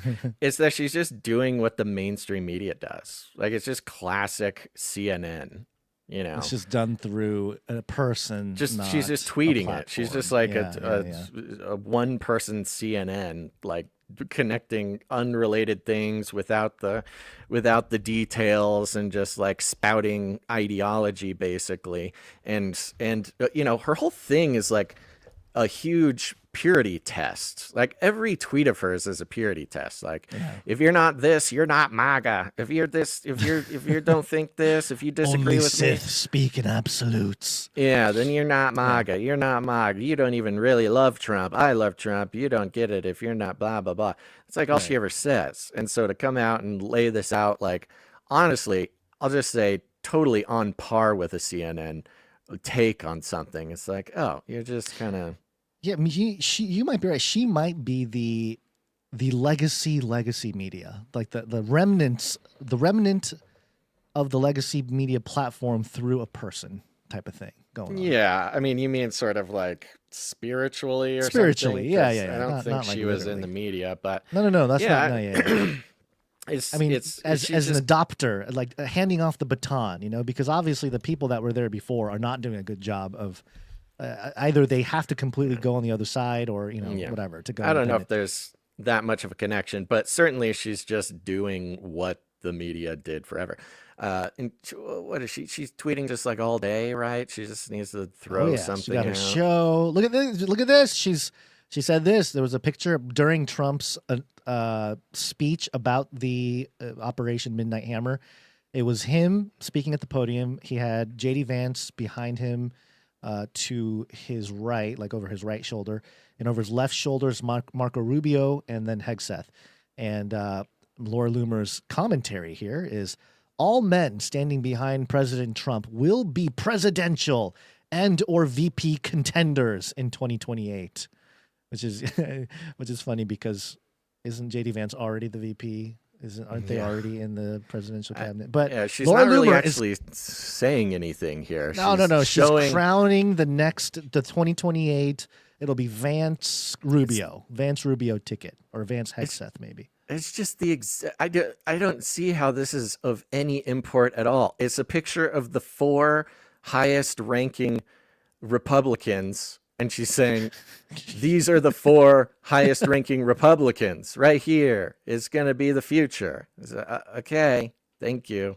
Again, it's just like such rudimentary nothingness. I don't know what she's doing. All right, this last one here. This is something Owen Schroyer, who I think he's still at InfoWars, is he not? Or with Alex Jones? I don't know. Maybe he's gone independent. I'm not keeping track of everything Owen's doing over there. But, he's pro-America guy. He's kind of under the umbrella of Alex Jones. He posted on June 21st, yes, we may have just caused that, but I hope not. There certainly could be terrorists here. We need a mass surveillance program. Sort of tongue-in-cheek, making fun of the idea that, what we've been talking about, basically, that they're creating all this chaos. And then, of course, there's terrorists or there's issues. and surveillance being the solution to that problem.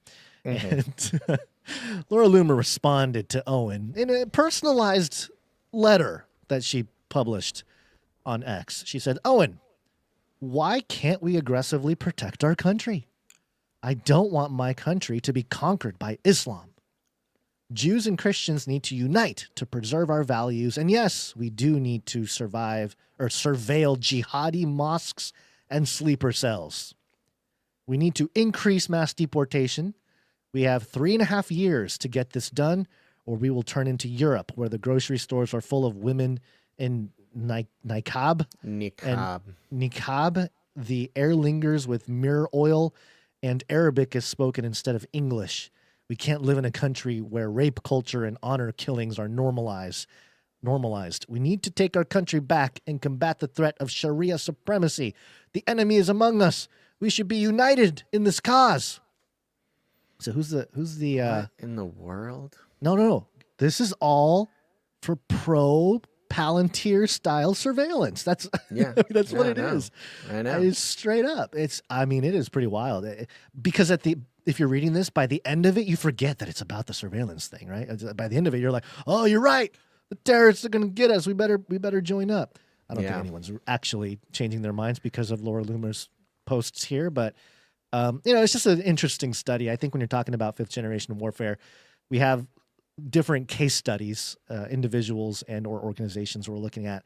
And Laura Loomer is just hitting our radar because she seems to be hitting on a very particular angle on things that reveals the fifth generation warfare at hand. So yeah, it's interesting because her whole career, I guess, especially recently, went from podcaster who loves Trump to spending some time in the sort of Trump circle, and then getting kicked out of the Trump circle and going and being like an object of news. Basically, she would be reported on as like a crazy MAGA person, and then now she's turned into this like machine, almost this like pro Palantir sort of MAGA machine. Maybe she got the upgrade, but incredibly sort of exclusionary, like this crazy like purity test for MAGA. And the purity test is if you're not the most toxic pro technocracy, pro surveillance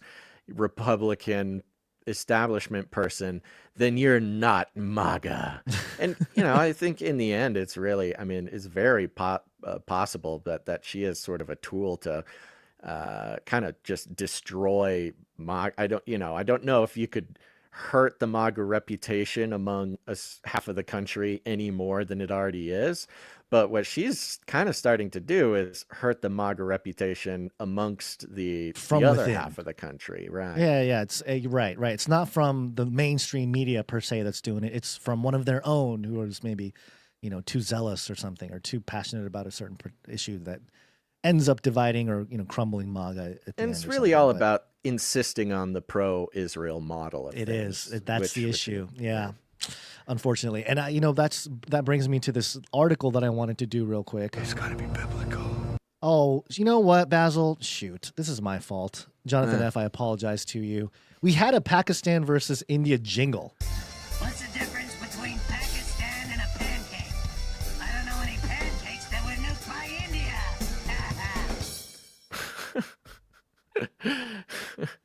We didn't get to play it at the top, but I thought it would have been a Simpsons. Good one. Is that it what's was his that, face that was from Krusty Simpsons? the Clown? Yeah, that's Krusty funny. the Clown. Yeah. Thank you, Jonathan F. Yeah. Okay, so the biblical aspect of this, specifically eschatology. It's got to be biblical. I have an article that I found here from themedialine.org, and I don't know much about the outlet here, but the article itself is sort of a summary of the evangelicals in this country. You know what, Guns? About this. Really quick. Sorry to interrupt. I meant to do this more seamlessly, but things moved pretty well. Your segue was too good. I haven't mentioned yet this episode, the survey. Do the survey. Okay. Y'all have been doing a great job with the survey. We do a short survey, just 2 required questions. after every episode. This is the perfect way to actually affect the show. We are making incremental changes to things, basically episode by episode based on this survey. So, if you come in, take the survey, you might actually see your answers affect the episode. It is whether you love the show, whether you wish the show was better, whether whatever, you got to be taking these surveys super quick. Only takes about 30 seconds. There's only 2 required questions and they're multiple choice. You go in, click, boom, you're done. And it helps us out way more than I could possibly exclaim to you here. But I'll tell you what, people are having a ton of fun. There's a couple of little spots there that you can put more in if you want. But it's super easy, super fast, incredibly helpful, and actively improving the show on an episode-to-episode basis. So in the description of the video, if you're watching live, you'll see at the top of the description a little link, tiny.cc/cc852. Click on that. Takes 2 seconds. For those who are keeping your streak going, the survey streakers, make sure to put your information in there, because we want to reward and honor the survey streakers, the people who are really, putting in the work 30 seconds at a time to make sure that the show keeps getting better. So go do that. You don't even have to finish this episode. Just do it now while you're listening, while you're watching. Just click on it, hit those 2 questions, and there's one of those for every single episode. So if you haven't done the past ones, it's kind of fun. You can go back. You don't need, not all the surveys are like just about that episode. So even if you didn't finish the episode or listen to the episode, still very important to go do that. So please do that. I'd love it. It's really important to us. And for those of you who click the track your streaks button, there's going to be some fun stuff for you coming up. Okay, sorry about that. Get in and out like the beautiful bunker busting B2 bombers. Just get in there, vote, and then get out. In and out of the survey before anybody even knows you're there. Yeah. There you go. All right. Yes, go do that, folks. Definitely helps us out a lot. So let me get to this article from themedialine.org. The headline is Rising Lion and the Hand of God. Is prophecy driving war with Iran? Right. And it lists the prominent pastors and authors connecting current events with scriptural visions of redemption and judgment. And he goes into Trump's military strike and all that at the beginning here. And then the first person they mention is Mike Huckabee. It says here, President Trump's decision was foreshadowed days earlier when U.S. Ambassador to Israel Mike Huckabee sent him a message, later published on Truth Social and shared by the White House, urging the president to, quote, listen to the heavens when deciding how to proceed with Israel's war on Iran. Huckabee, an evangelical Christian, emphasized that he was not trying to pressure the president, but to encourage him. He wrote, quote, God saved you in Butler, Pennsylvania, to be the most consequential president in a century, and perhaps ever.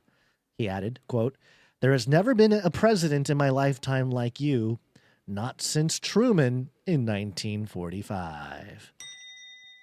And if you've been around for a while, we've talked about Truman, and thanks to Dr. Future, who was we did an interview with several years ago, and he's actually a friend to the show, really. And he noted in his book about how the Truman administration was responsible for something called the Psychological Strategy Board, which ended up being a straight-up propaganda mechanism for post-World War II operations against communism and things like that. And really, it's described as an effort to synchronize propaganda, diplomacy, covert operations, and psychological influence as tools of national policy, especially in the ideological conflict against the Soviet Union and global communism. And yeah, Truman was the guy that brought it all together, and they actually created on purpose religion as a weapon, religion, specifically Christianity and Protestantism, Christianity, as a weapon against communism. And they used Christianity as a cultural... wielded it. This is when the Christian voting bloc was invented. This is when... Yes. A lot of things. The PSYOPs really got to focusing on Christians, because at the time, most people were Christians at the middle of the 20th century, at least in name. And they found it very effective, especially for democracy, to sort of wield this religious fervor against communism and amongst other things as well. Yeah, it was very interesting Christian history for those who don't know about it. Yeah, things that we just take for granted as part of something that felt like has always been there, like the line "under God" in the Pledge of Allegiance. That was added in 1954 with Eisenhower. He was influenced by the Psychological Strategy Board ideology. And then, of course, "In God We Trust" became the national motto in 1956. And Radio Free Europe, Radio Liberty, they were broadcasting Christian content across the Eastern Bloc. Just for the Cold War stuff, their propaganda over there. So using Christianity is nothing new in that sense. But I think specifically we're at a point now where they're using Bible prophecy, eschatology, more specifically. And it says here, the ambassador also urged President Trump to listen to his voice, apparently referring to God, and said the president would, quote, hear from heaven on the issue. Some observers believe the letter was publicized to reassure the evangelical base that helped elect President Trump, framing any decision to strike not as an act of aggression, but as one inspired by divine purpose. And I don't know about you, Basil, but like using divine anything really as sort of the political, shield of like, hey, it's not really I kind of understand it in the context of, the left-right paradigm, the left calling him a dictator, a king. He's trying to, he's doing all this stuff aggressively, blah, blah, blah. He's a psycho, that kind of thing. To say like, oh, no, it wasn't his decision. This was a divine inspirational thing. But still, I don't know. It does not sit well with me that any political act of violence of any kind is somewhat justified with, and I get it. Biblically, there's justification for violence. Well, that's what you did a live stream over on the Face Like the Sun channel the other day, and everybody should go check that out and see what Gons has to say about that. But it's been very strange, specifically with this Iran thing, and we've seen it pop up in other senses, in other cases. But the Iran thing really, really fired this up. And that is the conversation about dispensationalism, about replacement theology, about like these fairly obscure, not super obscure, but to a normal everyday, person trying to go through their life, and maybe they consider themselves Christian, maybe go to church on a couple times a year or something, kind of your cultural Christian. The terms dispensationalism, replacement theology, stuff like that, that is just like way outside of anything they really think about or care about.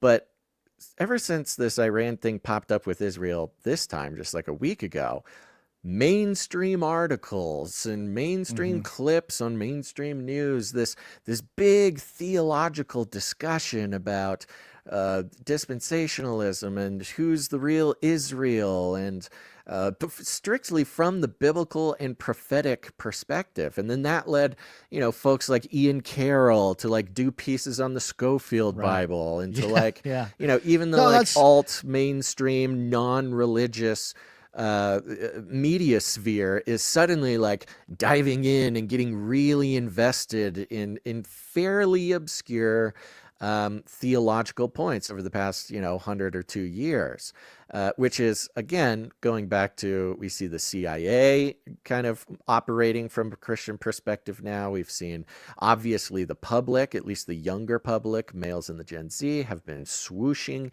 towards Christianity. We have this whole cultural movement followed by the propaganda movement with the CIA and politicians and etc., but then follow it up with these deep dives. Like, if you're looking for ways to rile up Christians, if you're looking for ways to divide Christians, you start making people who have never heard about it before, never talked about it before, have no idea what it is. You throw them this red meat of like dispensationalism and go fight about it because it's really important to the politics right now or something. Right. And that is just a recipe for starting a fire within the Christian community and the American community as a whole.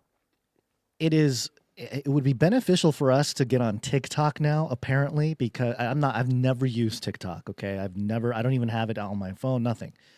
And I am understanding now that apparently it's a good idea to be over there because the religious talk, like the Bible talk, is just off the charts when it comes to TikTok. It's like a whole big genre that with thousands and hundreds, millions of people viewing, their Christian Bible prophecy content on TikTok. These younger Which people. means China wants to rile people up, which means China is dividing people on that topic.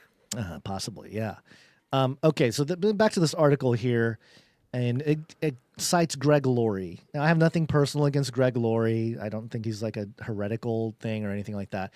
But it says here, evangelical pastor and author Greg Laurie pointed to headlines such as Iran gas field hit in Israeli drone strike and Israel eliminates top Iranian Air Force commanders as evidence of deeper significance. Quote, the biblical foreshadowing, or this is biblical foreshadowing, Laurie wrote in a blog post at the beginning of the war. Israeli leaders appear to be leaning into that interpretation. And it talks about Bibi Netanyahu at the Western Wall, saying that, making his handwritten note and putting between the stones. The message released by his office a week ago Friday read, the people shall rise up as a lion. The same verse inspired the name of Israel's operation, Rising Lion. It comes from Numbers 23:24 in the Torah. Behold, the people shall rise as a great lion and lift up himself as a young lion. He shall not lie down until he eats of the prey and drinks the blood of the slain. The verse is part of a blessing given by Balaam, a pagan seer hired by Balak, king of Moab, to curse the people of Israel. But instead of cursing them, Balaam blessed them, declaring that Israel would rise strong and defeat its enemies with divine backing. Balaam continues with other prophetic blessings, including predictions of the downfall of Moab, Edom, and other nations. One verse in particular has long been seen as messianic by both Jews and Christians. A star shall come out of Jacob, and a scepter shall rise out of Israel, Numbers 24:17. Many interpret this as a reference to the coming of the Messiah, which the New Testament did fulfill a lot of that. As Israel dismantles large parts of Iran's nuclear program and military leadership, some evangelical Christians, those who interpret the Old and New Testament as relevant to current events, believe prophecy may be unfolding before the world's eyes. Quote, does this attack align with biblical prophecy? Laurie asks. According to the megachurch pastor, the answer is both yes and no. Laurie wrote that the Bible foretold the scattering of the Jewish people, 1948, 1967. From then, he wrote, the prophetic time clock began to tick. He pointed to the prophecy in Ezekiel 38:39, which describes a vast coalition, including Persia, modern-day Iran, that will rise against Israel. This future war is often called a battle of Gog and Magog. In that vision, God is the ultimate victor, ushering in the Messianic era. Quote, while what we're seeing today is not the full fulfillment of that prophecy, it is certainly a foreshadowing, Laurie said. It certainly causes us to sit up and pay attention. He added, quote, meanwhile, it is in the best interest of the United States of America to stand with our loyal ally, the nation Israel. God made a promise to Abraham years ago. He said, I will bless those who bless you, and I will curse him who curses you. Genesis 12:3. Thanks, Ted Cruz. It really, it just really bothers me because do we not see the problem with this? Like as a Christian, like as an evangelical Christian, like shouldn't the New Testament like pray for your enemies and all the, I went over all the scripture in the New Testament, Galatians 3 and Romans 9 and all this, that refutes the way in which this passage from Genesis 12:3 is interpreted by the pro-geopolitical Israel folks within the church. And to me, it's just like, it's just irresponsible to use it in this way at a certain point. But I get it. It's like a certain generation, this is what they really built their eschatology on. And they have a hard time letting it go, Basil. It's really, and I don't know, maybe something's going to happen to us. I was thinking about this, where maybe, part of what happens, especially now with tech and Palantir and all these groups getting all our data, knowing what fires us up and knowing what causes us strife and all this kind of, all that stuff. Are there going to be issues or topics that culturally maybe align for us, in our prime, if you will? I don't know. I'm kind of leaving my prime, but as the years go on, maybe 20, 30 years down the line, anybody who had the Nephilim view is just seen as just absolute crazy. Look at all the young people are looking at the Bible and interpreting it a certain way that makes sense. I wonder if that will happen. I hope it doesn't happen that way, but with Genesis 12:3, it is a different thing where to me, it's just like, man, you just really can't land on that unless you really start from the presupposed position of like a geopolitical presupposition that you want to affirm. What is it called? What is it? Something bias, confirmation bias, right? So if you're starting with a conclusion that you want to get to, then find all the scriptures to match that conclusion or outcome. That's the only way you can make this work, in my opinion. So I don't know. It says here, quote, one of the reasons God, here's the other quote from Lori. One of the reasons God has blessed the United States is because we have stood by our friend Israel. And I hope we can continue to do so. Do you think the United States has been blessed by God? Number one, Basil. Number two, is it because we stood by Israel? What about all the years before that? I mean, there's another way to think about it. Me, I'm kind of coming at it at a different angle, sure. Which is, you could define what is God blessing America. Well, we're the global hegemon. We've got the best everything. I mean, we've got the best, military. We're all over the place. Yes. As far as like world power, we're obvious. Is that being blessed by God? Is being blessed by God being the most powerful nation in the world? I could see some people saying, yeah, that's one factor of being blessed by God. One factor, sure. And yeah. what is one thing that allows us to control at least one very important part of the world, that is the Middle East? We would have, the Middle East would not be directed in the interests of the United States if it weren't for America's aircraft carrier that can't sink, which is Israel. So, if you're just walking through it, like if you're just trying to kind of divorce it a little bit from sort of hyper, spiritual language, you could say, yeah, I mean, obviously America is blessed, and some portion of that, some big portion of that, seeing as how oil is like the blood of empire today, we wouldn't have as much blood or cheap blood of the empire if we didn't have Israel doing what we wanted to do in the Middle East. So I want to say, like, just to lay that out, because that's a pretty easy way to say, yeah, America's blessed, and it's blessed because of our relationship with Israel right there. Now, is that the same as taking the, I mean, that's just sort of like a practical, transactional kind of material way that you can say, right. Yeah, where our relationship with Israel is responsible for, a non-insignificant part of our global power, and maybe more, who knows?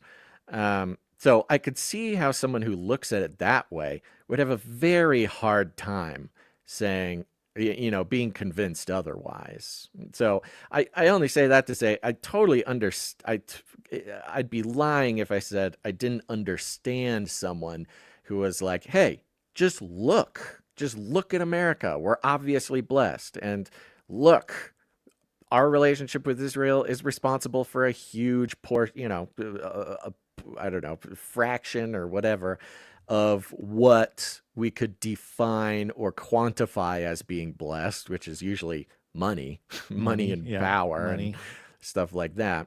Freedom, maybe. Yeah. Yeah. Or so I don't want to freedom. I don't want to act like I don't understand someone who has that view. Now, whether that view is exactly what's being communicated in the Bible or not, I don't tend to lean that way.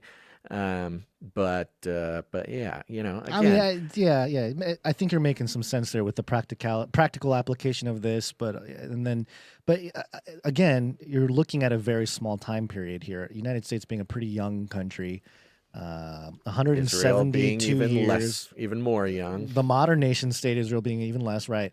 But the first 170 years of the United States. Were we not blessed by God then? I mean, you also can't deny that America's heyday was post World War II. Yeah, like sure. that, America was kind of just another country all the way up, even through World War I. I mean, World War I was kind of the first moment where America and the world, like both of us, were kind of like, whoa, we kind of messed things up around here. Look awesome. at that. Yeah, We did a pretty cool. Look at us very go. strong. Trump was there. Yeah, I mean, it was just like a couple decades before World War I that we even like built a railroad that went across the nation, you know? So things were a little different. It really was again, even just looking at it temporally. And I might just be, even if we want to just take it and we say temporally related, and maybe it's coincidentally at the same time America really discovered its ability to control the world in the mid 20th century, also happened at the same time that our government started using Christianity as a real social engineering tool. At the same time, we changed the Pledge of Allegiance. At the same time, we put God on the money. At the same time, we helped create Israel. And at the same time, it's temporally, it's all related. And I could see someone having a very hard time, separating those things. God bless the Rothschilds for using the United States to deliver us this technological marvel that we have become across the world here. Yeah, just to kind of take, the advocate of someone who maybe feels a way very strong. I understand. Yeah. Continuing on here, it says other Christian leaders share that view, including evangelical author William Koenig. Now, William Koenig, do you know who he is? Bill Koenig? Do you recall? I know the name. I don't really name? know. I don't. You'd have to remind me. He was the gentleman that I was at lunch with when I was told by this other, I guess, somewhat well-known end times Bible pastor that basically that because I asked questions about these topics, that some people are asking to go to hell or something. So, some comment that he made, and it wasn't directed to me, or it was about me. I asked a question, and he turned to Bill Koenig and said, some people just want to go to hell or something, or want to be stayed behind in the tribute. And I'm going, really? Wow, that's your response? You can't even address me? You're going to tell this other guy that I'm hellbound because I asked this question? So anyway, Bill Koenig, William Koenig, that's the guy. So I'm not surprised that he's here. He was like a White House correspondent at some point too. So that's funny. Big time guy. They do a couple other... they mention a couple other people here that I'm unfamiliar with. This Warp, how do you say this name here? Warp. For Christians, Warp added, being active means standing with Israel. He said that the nations, meaning non-Jews, will be judged based on how they treat God's people and the state of Israel during this time.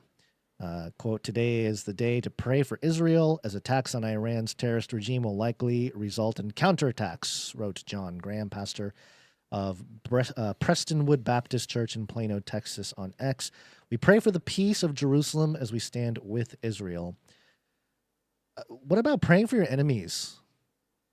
I haven't seen anybody like pray for Iran. Like so any of these people mention like, hey, pray for Iran that they, whatever, the regime decides to work with it or whatever. Like, I just don't see that. Maybe maybe it is out there. I don't see it.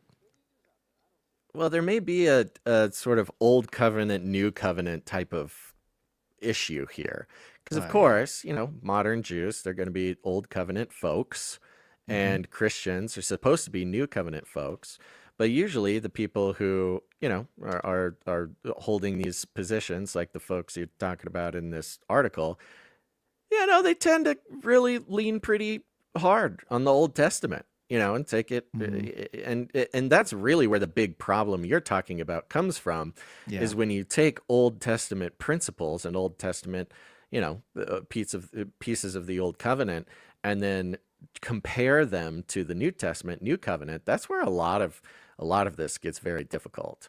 Because I can, you're coming from the New Testament Christian perspective, whereas the Old Covenant, Old Testament, thing is like a totally different thing. Now, people have all sorts of ideas about what percentage of the Old Covenant versus the New Covenant, or is it 100 and 100%? It's like, if I'm seeking understanding of people, like where they're coming from, that I could see that being a huge theological sort of stumbling block there. Yeah. Generations and also covenants. Yeah, definitely. And you were talking about dispensationalism earlier, and that view, sort of the alt view, or the alt crowd all jumping on trying to dismantle dispensationalism, which, as I was kind of looking into it over the weekend, I don't really consider myself a dispensationalist. I'm a little bit more of a historical premillennialist, or, I guess you can label it in the rapture context as pre-wrath rapture, which is a lot more first century, early church fathers view on stuff. But one thing that I wanted to mention is something that, we've a good friend of ours, Chris White. He's written amazing books that I think are very relevant. Even we need to have Chris back on, because what's happening now is very relevant to the stuff he talked about. He wrote a book called False Christ: Will the Antichrist Claim to be the Jewish Messiah? And one of his big main arguments is that the Antichrist will appear to fulfill a lot of the messianic prophecies that the Jewish people are still waiting for, for centuries. And so once that type of stuff begins to happen, we might be able to tell, if we're in the end times or not. And one of the points he was making recently was that the world has to really, truly fall under a world government, because the Messiah of Israel, quote unquote, the Jewish Messiah, is somebody that liberates Israel. I'm going to say Israel sort of loosely here, because it's hard to talk about this without properly defining everything, but I'm going to use the term Israel loosely, that this messianic figure is supposed to liberate Israel from its enemies. The Antichrist goes out, conquers the enemies of Israel, things of that nature. So in that context, what we're seeing now, it's still fairly early in the process. I feel that we're not seeing Israel. We're seeing Israel as sort of being exposed as an underhanded power in the United States, and maybe some overt influence that a lot of Americans are not happy with as they learn more about this issue. But it doesn't mean that Israel itself is under the control of something else. Now, maybe Palantir is that beast, Basil. Maybe the technocratic layer is what basically gets all the nations of the world to fall under some kind of system, a 10 kings type of system, by which, again, the Messiah is going to liberate, the false Messiah is going to liberate what will be understood as Israel from this very oppressive regime or system. So I don't know. To me, it gets me going. It makes me want to talk about this forever. So I'm not going to dive into it now. But, I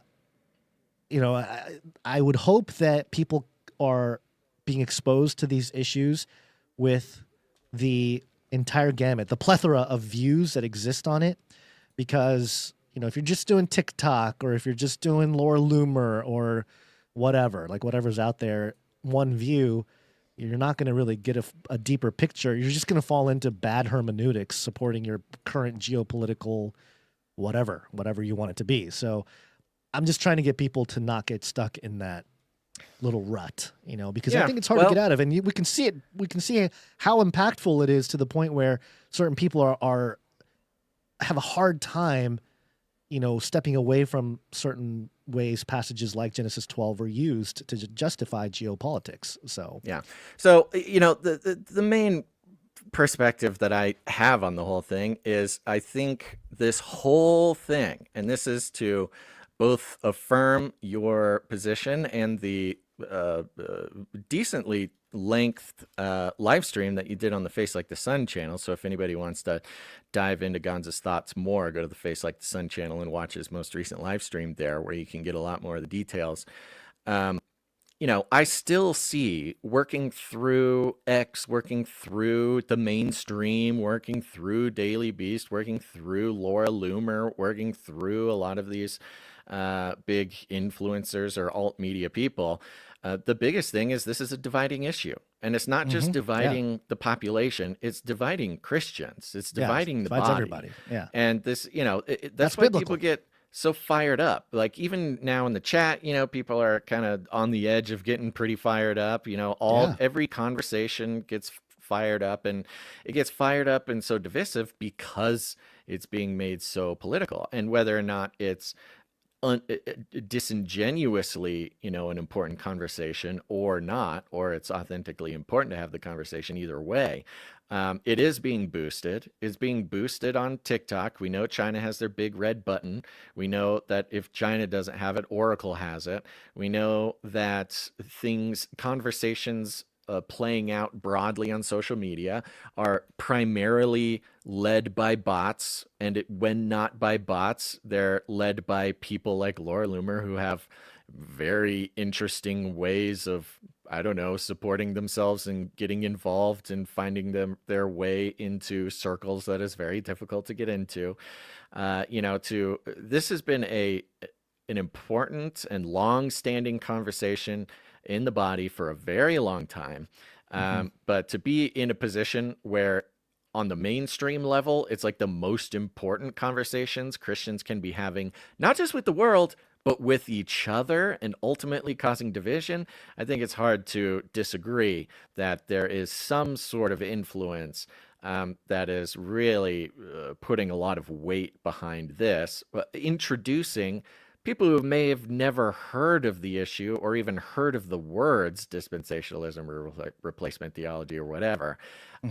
Suddenly, you know, because that's generally the people who get the most fired up is people who are just learning about it. Just learning, you know? yeah. I kind of forget what the word. There's a phrase to describe that, but that's generally kind of how it goes. And we got a bunch of new Christians, a bunch of baby Christians on X, on Twitter. The mainstream knows this, and so it's very easy to bait the Christian, the body of Christ, into a sort of divisive thing where leadership does not care. Like Trump does, Iran does not, Israel does not, none of them care if all of the Christians on the internet and in the mainstream came to an agreement and they solved the problem. The establishment would not care. It would not mean a single thing. They would not change their plans. They would not change the way they act. They would not change anything. They would just find a different thing to distract people. They would find a different way to confuse and divide them. I know. Here's a distraction, Basil. Giant dome that looks like an eyeball falls from sky, lands on Indiana Street during storm. Thanks, Iran. Thanks, Iran, for the giant eyeball dome that fell from the sky. Yeah, this was bizarre. This is coming from New York Post here. You just read the headline, but the picture is pretty incredible. Giant 15-foot iron dome, interesting, falls just right in the middle of the street. They don't believe their eyes, New York Post says. An Indiana community was left baffled when a supposedly weatherproofed ray dome, typically used to protect antennas, plummeted from the sky during extreme weather that tore through Midwest on Wednesday night. The dinged-up sphere that landed on a residential street blew away from a nearby property, neighbors told CBS 4. Blew away. Ray domes are most commonly used to protect electrical systems during severe weather, namely antennas and radar systems. For those who are just listening, it looks like, you look at a boat like a destroyer battleship, and up at the top it has all the antennas and has a big dome on it. It's that thing, but just in the middle of a street. The dome, an achromatic nightmare straight out of a war movie, was scuffed from the fall, and a side hatch was partially open. It kind of looks like an eyeball, CBS 4 news anchor Chelsea Helms said. An employee with V2X, an aerospace and defense company, with a location in Indianapolis, roughly 1 mile away from the street now dented by the dome, told CBS 4 Thursday that the Ray Dome was theirs. Oh, sorry, that's ours. We'll come get it. The employee, though, said that the company is also perplexed and has no idea how the Ray Dome blew all that way. Now, you look at that picture, it shows the bottom of the dome. So it's a dome, but it has a little, a little flattened part where it's like an upside down goldfish bowl or something. Yeah, where it bolts down onto a structure. You can see that it had tons of bolts. I mean, even just looking at the maybe 1/4 of it at this angle, you're looking at 30 bolts. The whole thing probably had 100 bolts bolting it to the structure. And somehow it just flew away. I don't know. And the side is torn too. There's like a tear. Yeah, that makes me wonder if it's not actually metal. That makes me wonder if it's like fiberglass or something. Quote, I think it probably got turned over and caught in the wind, and unfortunately it flew away. We're really thankful. No one got hurt or anything. No one got injured, but that's what it is. I can confirm it's not an alien satellite or an alien spaceship. Andrew Belush, a V2X site executive, told the outlet. But the message is clear. The Iron Dome has fallen. The Iron Dome is down. This thing is huge. You could live in this. It's like bigger than a lot of camper trailers. I wouldn't mind having do that like thing. a skate move inside of it. Yeah, It's like a little half pipe. Make a little hutch, make a little, I don't know, make a little shed out of it. Yeah, it is weird. Like among the list of kind of history shifting things, to have this dome somehow tear off of a building from 100 bolts holding it down, fly a mile through the air, and then land in the. It is really bizarre. It kind of reminds me of the like the China balloon incident. Yeah, there's a number of very China similar. balloon incidences actually, but in this case, I don't know. I think maybe somebody's trying to send a message. Yeah, I think so too. Yeah, I'm pretty sure it's the Iron Dome falling. It's time for the Orange Dome or the Golden Dome. Sorry, Golden Dome. The Golden Dome. Golden Dome. Well, and with that, folks, I want to make sure everybody go take that survey. Go do it right now, right in the description, right there at the top. You'll see it, tiny.cc/cc852.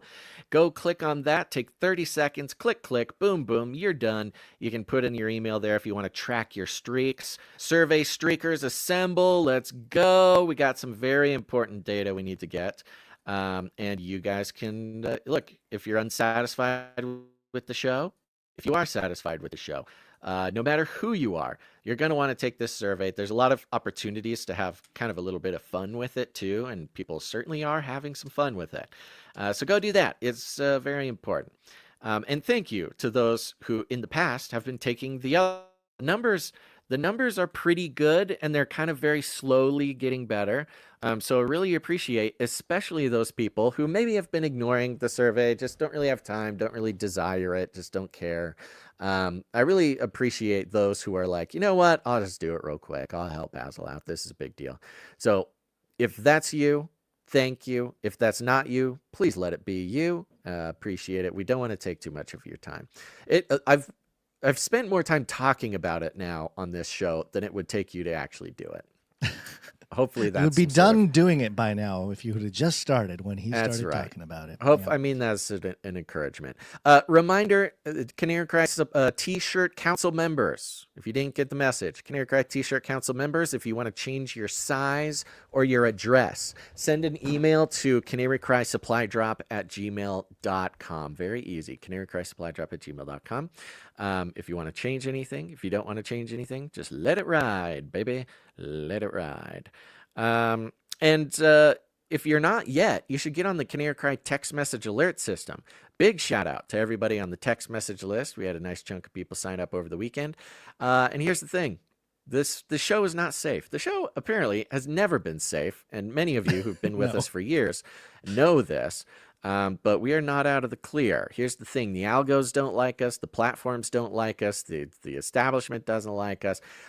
Even the I don't know. Our listeners sometimes don't like us. That's They yell true. at us Even, in emails and stuff. even the alt media kind of community doesn't like us. We're too we're like but too weird or Jesus-y. We're too something, or Jesus-y. We're like Jesus-y. too supernaturally sort of minded. It's just not very helpful for the I don't know, the alt establishment either. The aggro alt. Yeah, because they want to. They just want to stay on a very base level. You know, they want to use, again, much like the United States in the 1950s, they want to use Christianity as like an effective, reliable control mechanism. Okay. And that's why they don't like us getting weird, diving deep, questioning, people's assumptions, and looking into the supernatural aspect behind the material world. Okay. So it's very possible that we'll disappear, and it's most likely that you're not going to get notifications from YouTube or Rumble or whatever. So take out your phone, open up your text messaging app or whatever, and text the word Canary, just the word Canary, to 877-740-3226. I'll say it again, just Canary to 877-740-3226. That'll put you on the list, and you'll just start getting a text message from me before we go live on every show. So a couple messages a week there. So you never miss a show. You always know what's happening. But the fun part is, and the part that people really like, is that you can text us back. We get all these messages. I read all these messages. I cannot respond back to you. It's very expensive for us to do that. But I see them, and sometimes when we got time, we'll address them on the show. Big shout out to Kat from 250 who texts and says, praying for you both, the show and the Canarium. Please, I ask for a prayer for my hubby. His health is declining, and he can't see his doctor until next month. Praying for wisdom as to how to help him. Thanks, guys, Kat. Thank you very much for the text, Kat. And yes, of course, we can call the producers for your husband. Producers, assemble! That's right. Are you a producer? Maybe not, but you can be a pray-ducer. It's very simple. Just whenever you hear a prayer request put out on the show, pray for the show, pray for the producers of the show, pray for Gons and I, pray for everything. It's easy, and it's one of your most powerful gifts here in the material realm. Because, of course, we know there's a lot going on behind the scenes, and prayer is very powerful. So we're praying for Kat, and we're praying for Kat's husband, who's having some health problems and can't get in to see the doctor. But, of course, we'll just pray for miraculous healing, and if not that, then miraculous life circumstances that work out for the glorification of God and the health and well-being of Kat and her family. Thank you very much, Kat. Thank you, Kat. 580 says, great show. Shout out to all the 580. That's the thing, folks. Listen out for your area code. People are finding out that there's Canarians in their area code from people texting this. So 907 said he left a SpeakPipe message. Okay, sorry, we didn't get to that today, but we'll get to it. Let's see here. Who's this? 412 says, oh, this is Dove. He said I don't have to share this, but I kind of want to. Dove says, catching this one live. Wanted to let you know your Palantir and Alex Karp breakdown show was incredible. Always loved the Gon solo shows where he could go deep dives down whatever rabbit holes the spirit led him to. And it's been great to have you do that too. Now when needed. Keep up the good work, fellas. Praying for yins as always. Dove, thank you very much, Dove. Thank you, Dove. Yes, thank you. That was one of my very few solo shows, and had a good time, and glad people are liking it. The Alex Karp show. I kind of forget what episode that was, in case anybody was hoping to do it. But yes, Gons, you've got Dove's newest art up there. Yeah, this is the CCR Carp Fishing Club, where there is a fish with Alex Karp's head. Face on it. Right. Yeah, this will be one of the options for the Canary Cry T-shirt council. Hold on, I'm reloading a page. There's a good chance that I'm just being super glitchy right now for you. You've kind of had a weird clickety sound the whole episode. I don't know if the audience can hear it. You heard the cats really busted some stuff up in here right before the show. So they may have messed up the gate, which I'll fix. Yeah, so let's see here. I think the Alex Karp, and I'm only taking the time to say this because I think it's important, especially for the Palantir thing, and we want people to be able to catch up with everything going on. Are you looking for the episode number? Yeah, do you have it? You know what was my solo I'm gonna guess, show? I'm gonna guess it was 847 or something, or 848. Let me get there. Do you know the name of it? Was it Palantir on the Defensive? No, that was you. Nope. I think it's Trump. Oh, it's Trump Palantir Deep Dive. What the heck? Here it is. Oh, I don't think that's the name of a. Yeah. Palantir Magikarp. Oh, yeah, 846. Right. 846. 846. Episode 846. You can get a real deep dive into Alex Karp. He's the CEO of Palantir, and it'll make, honestly, a lot of things going on in the world and a lot of things going on in this show. I guess we kind of take for granted that our listeners listen to that episode, but it'll give you some very, very important background information on probably the guy, you know, Klaus Schwab. Everybody knows Klaus Schwab. And, you know, he used to be the big bad guy who seemed to be in control of the entire world. And oh my gosh, this crazy guy. But Alex Karp is like the bigger, badder Klaus Schwab. Younger, better. Younger, faster. Stronger. Yes, exactly. So, yeah, go listen to episode 846 of this podcast for that. So thank you very much, Dove, for that. Appreciate that. And thank you to everybody else. So there you go. Take out your message. Text the word Canary to 877-740-3226. And thank you to all of our producers. Yeah, what's the thing, Gons? Do you got to get running out of here? Do we need to save some producers for next time? We could do it real quick. Okay. Do it real quick. Yeah, these are the producers who came in. They produced the show under the executive producer amount, but over the $7.77 amount. And so we're going to thank them here. We have producer Aaron B comes in for $26.25. Thank you, Aaron B. He's on a 34 episode streak. Last episode, he came in under 777, which was his 33 episode streak. So let's give him that Illuminated Lizard Master shill for Aaron B. Thank you very much. Illuminated Lizard Master shill. Officially solidifying Illuminated Lizard Master shill. The most exciting streak. That's right, the most exciting streak. Congrats, Aaron B. Thank you, Aaron B. The American Hobo comes in for 2332 and is on a 20 episode streak. Thank you, American Hobo. Congrats, 20 episodes. 20 episodes in a row. Chad G comes in for a nice round number. Thank you very much, producer Chad G. Thank you. We have producer Jessica L comes in for $44. Thank you, Jessica. L. And a note that says, Killer Show, episode 851. Spot on and awesome. So much value and so glad I'm back in my CCNT groove. Much love and appreciation. Right on. Thank you very much, Jessica. Thank you, Jessica. You know, it's so funny because when we get off the air, we could feel any kind of way about the show that we just did. And I remember getting off a last show and being like, I don't know about that one. Okay, well, we made it through. Here we go. Well, if I'm honest, I feel like that after every show. So I have to battle with myself when it comes to stuff like that because it happens very often. We're very much not confident in the show that we just did because we have high standards that we'll never be able to meet. But thank you very much, Jessica L. Yes, episode 851. We got producer Mitchell M came in and signed up for the supply drop for 3333. Mitchell M, thank you very much. Thank you, Mitchell. And we got producer What Is It coming in, joining the Canary Cry T-shirt Council for $19.84 a month. Thank you, producer. What is it? What is it? Is it with a question mark? Nope, just what is it? What is it? The thing. Okay.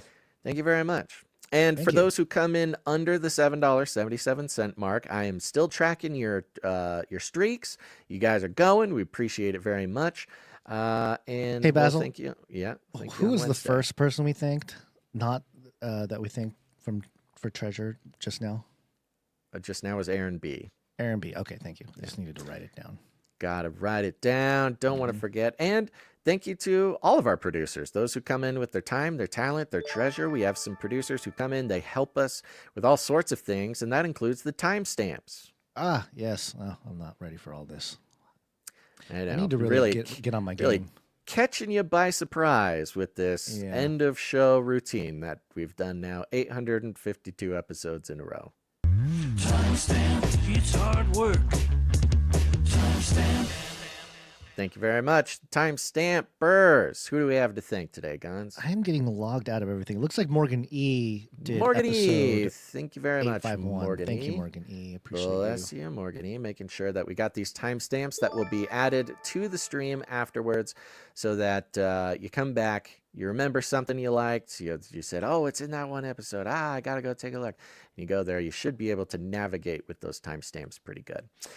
Thank you to Jam for heading up the Telegram. Thank you to Adam42 for the Discord channel. Seeing a bunch of people, there's a lot of fun things happening over on the Discord and the Telegram. If you're a Discord and Telegram person, you can join those. Just go to canarycry.party. You'll see a button for the invite link. But if you're looking to separate a little bit more from the traditional public internet where the psyops abound and the bots are trying to steal your soul, you can go to canarycry.community. It's a little bit more of a slower paced social media experience, and it's filled with, I think, over 1,000 Canarians from over the years having thoughtful discussions, not just about the show, not just about the stories, not just about various conspiracy theories or Bible studies or whatever, but just about everything. It's a wonderful community, and it's a social media sort of experience without all the technocratic AI, sin bots floating around trying to direct your emotions and your spirit in a direction it shouldn't go. Thank you to Joe for the feedback. That's canarycry.community for those who want to go. Yep. Thank you to Joe for the feedback. Thank you to Clank for clanking. And other than that, folks, just share the show. Share the show. I don't know if I'm going to keep doing don't share the show. I think I might go back to share the show. I don't know. Share the show or don't share the show. If you want to share the show, share the show. If you don't want to share the show, don't share the show. But I'm saying that in like a reverse psychology type of way. So don't share the show. Wink. But we do call it, what do we call it? Rattling cages. And all you got to do is walk right up to him, grab him by the cage, and then you shake it. The end of the world occurred pretty much as we had predicted. I want to shake things up, stir up some controversy, rattle a few cages. Hey, stop that! Don't ever silence me. I'm the last angry man, a crusader for the little guy. Leave the bird alone. Never. Rattle a few cages. Rattle a few cages. The human race will have every opportunity to improve. And if they don't? Ask Noah. That's right. Just ask Noah. Gons, you got any last words? Get ready, everybody. Tomorrow is World UFO Day. It's here again. We've done it. Watch out for more. 1947 Washington State sighting. What does it say? Washington State. I don't know. Maybe there's a sighting in Washington State. I thought it was the Washington Monument or the White House or something. I don't know. Maybe that was a different day. There's sightings all over the place. Oh, 1947. Yeah, okay. Yeah, 1947 was... Yeah, this was before Roswell. All the UFO sightings started with Washington State. So yes, that's right. Yes, that's right. That's right. All those Chinese balloons 80 years ago. All right, everybody. Thanks for tuning in to this episode of Canary Cry News Talk. Make sure to tune in and take the survey now. Tune in and take the survey. Do it now. But until then, think outside the cage. Yes, sir.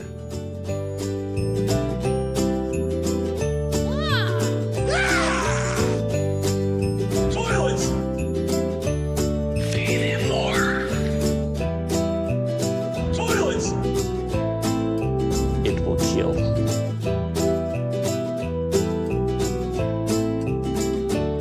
I'll keep you warm and safe in my people's zoo. Remember, reality is an illusion. The universe is a hologram. Buy gold. Buy!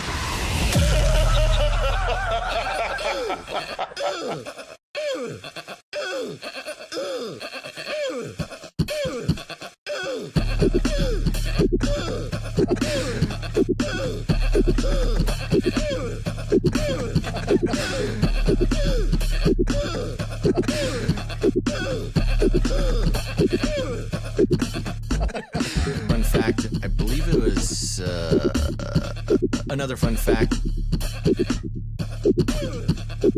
Fun fact. Another fun fact. Brings me back to my Screamo days.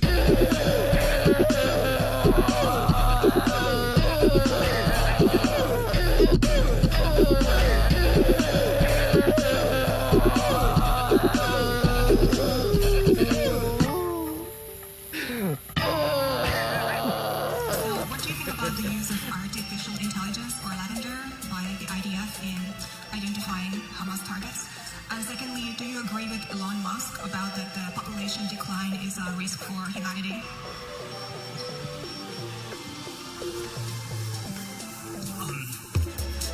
Look, again, I'm not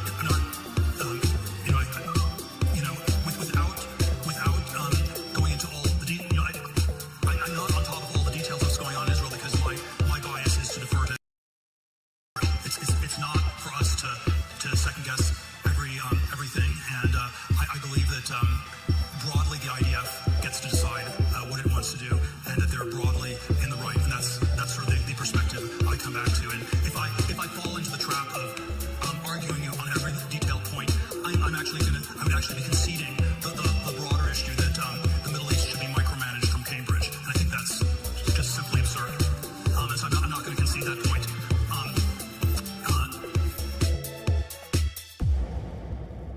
No Kings protests planned across the country on Saturday as well. What are your thoughts on those? What do they go? No king? No Kings. I don't feel like a king. I have to go through hell to get stuff approved. A king would say, I'm not going to get this. A king would have never had the California mandate to even be talking to him. Yes, that's right. That's right. He wouldn't have to call up Mike Johnson and Thune and say, fellas, you got to pull this off, and after years we get it done. No, we're not a king. We're not a king at all. Thank you very much.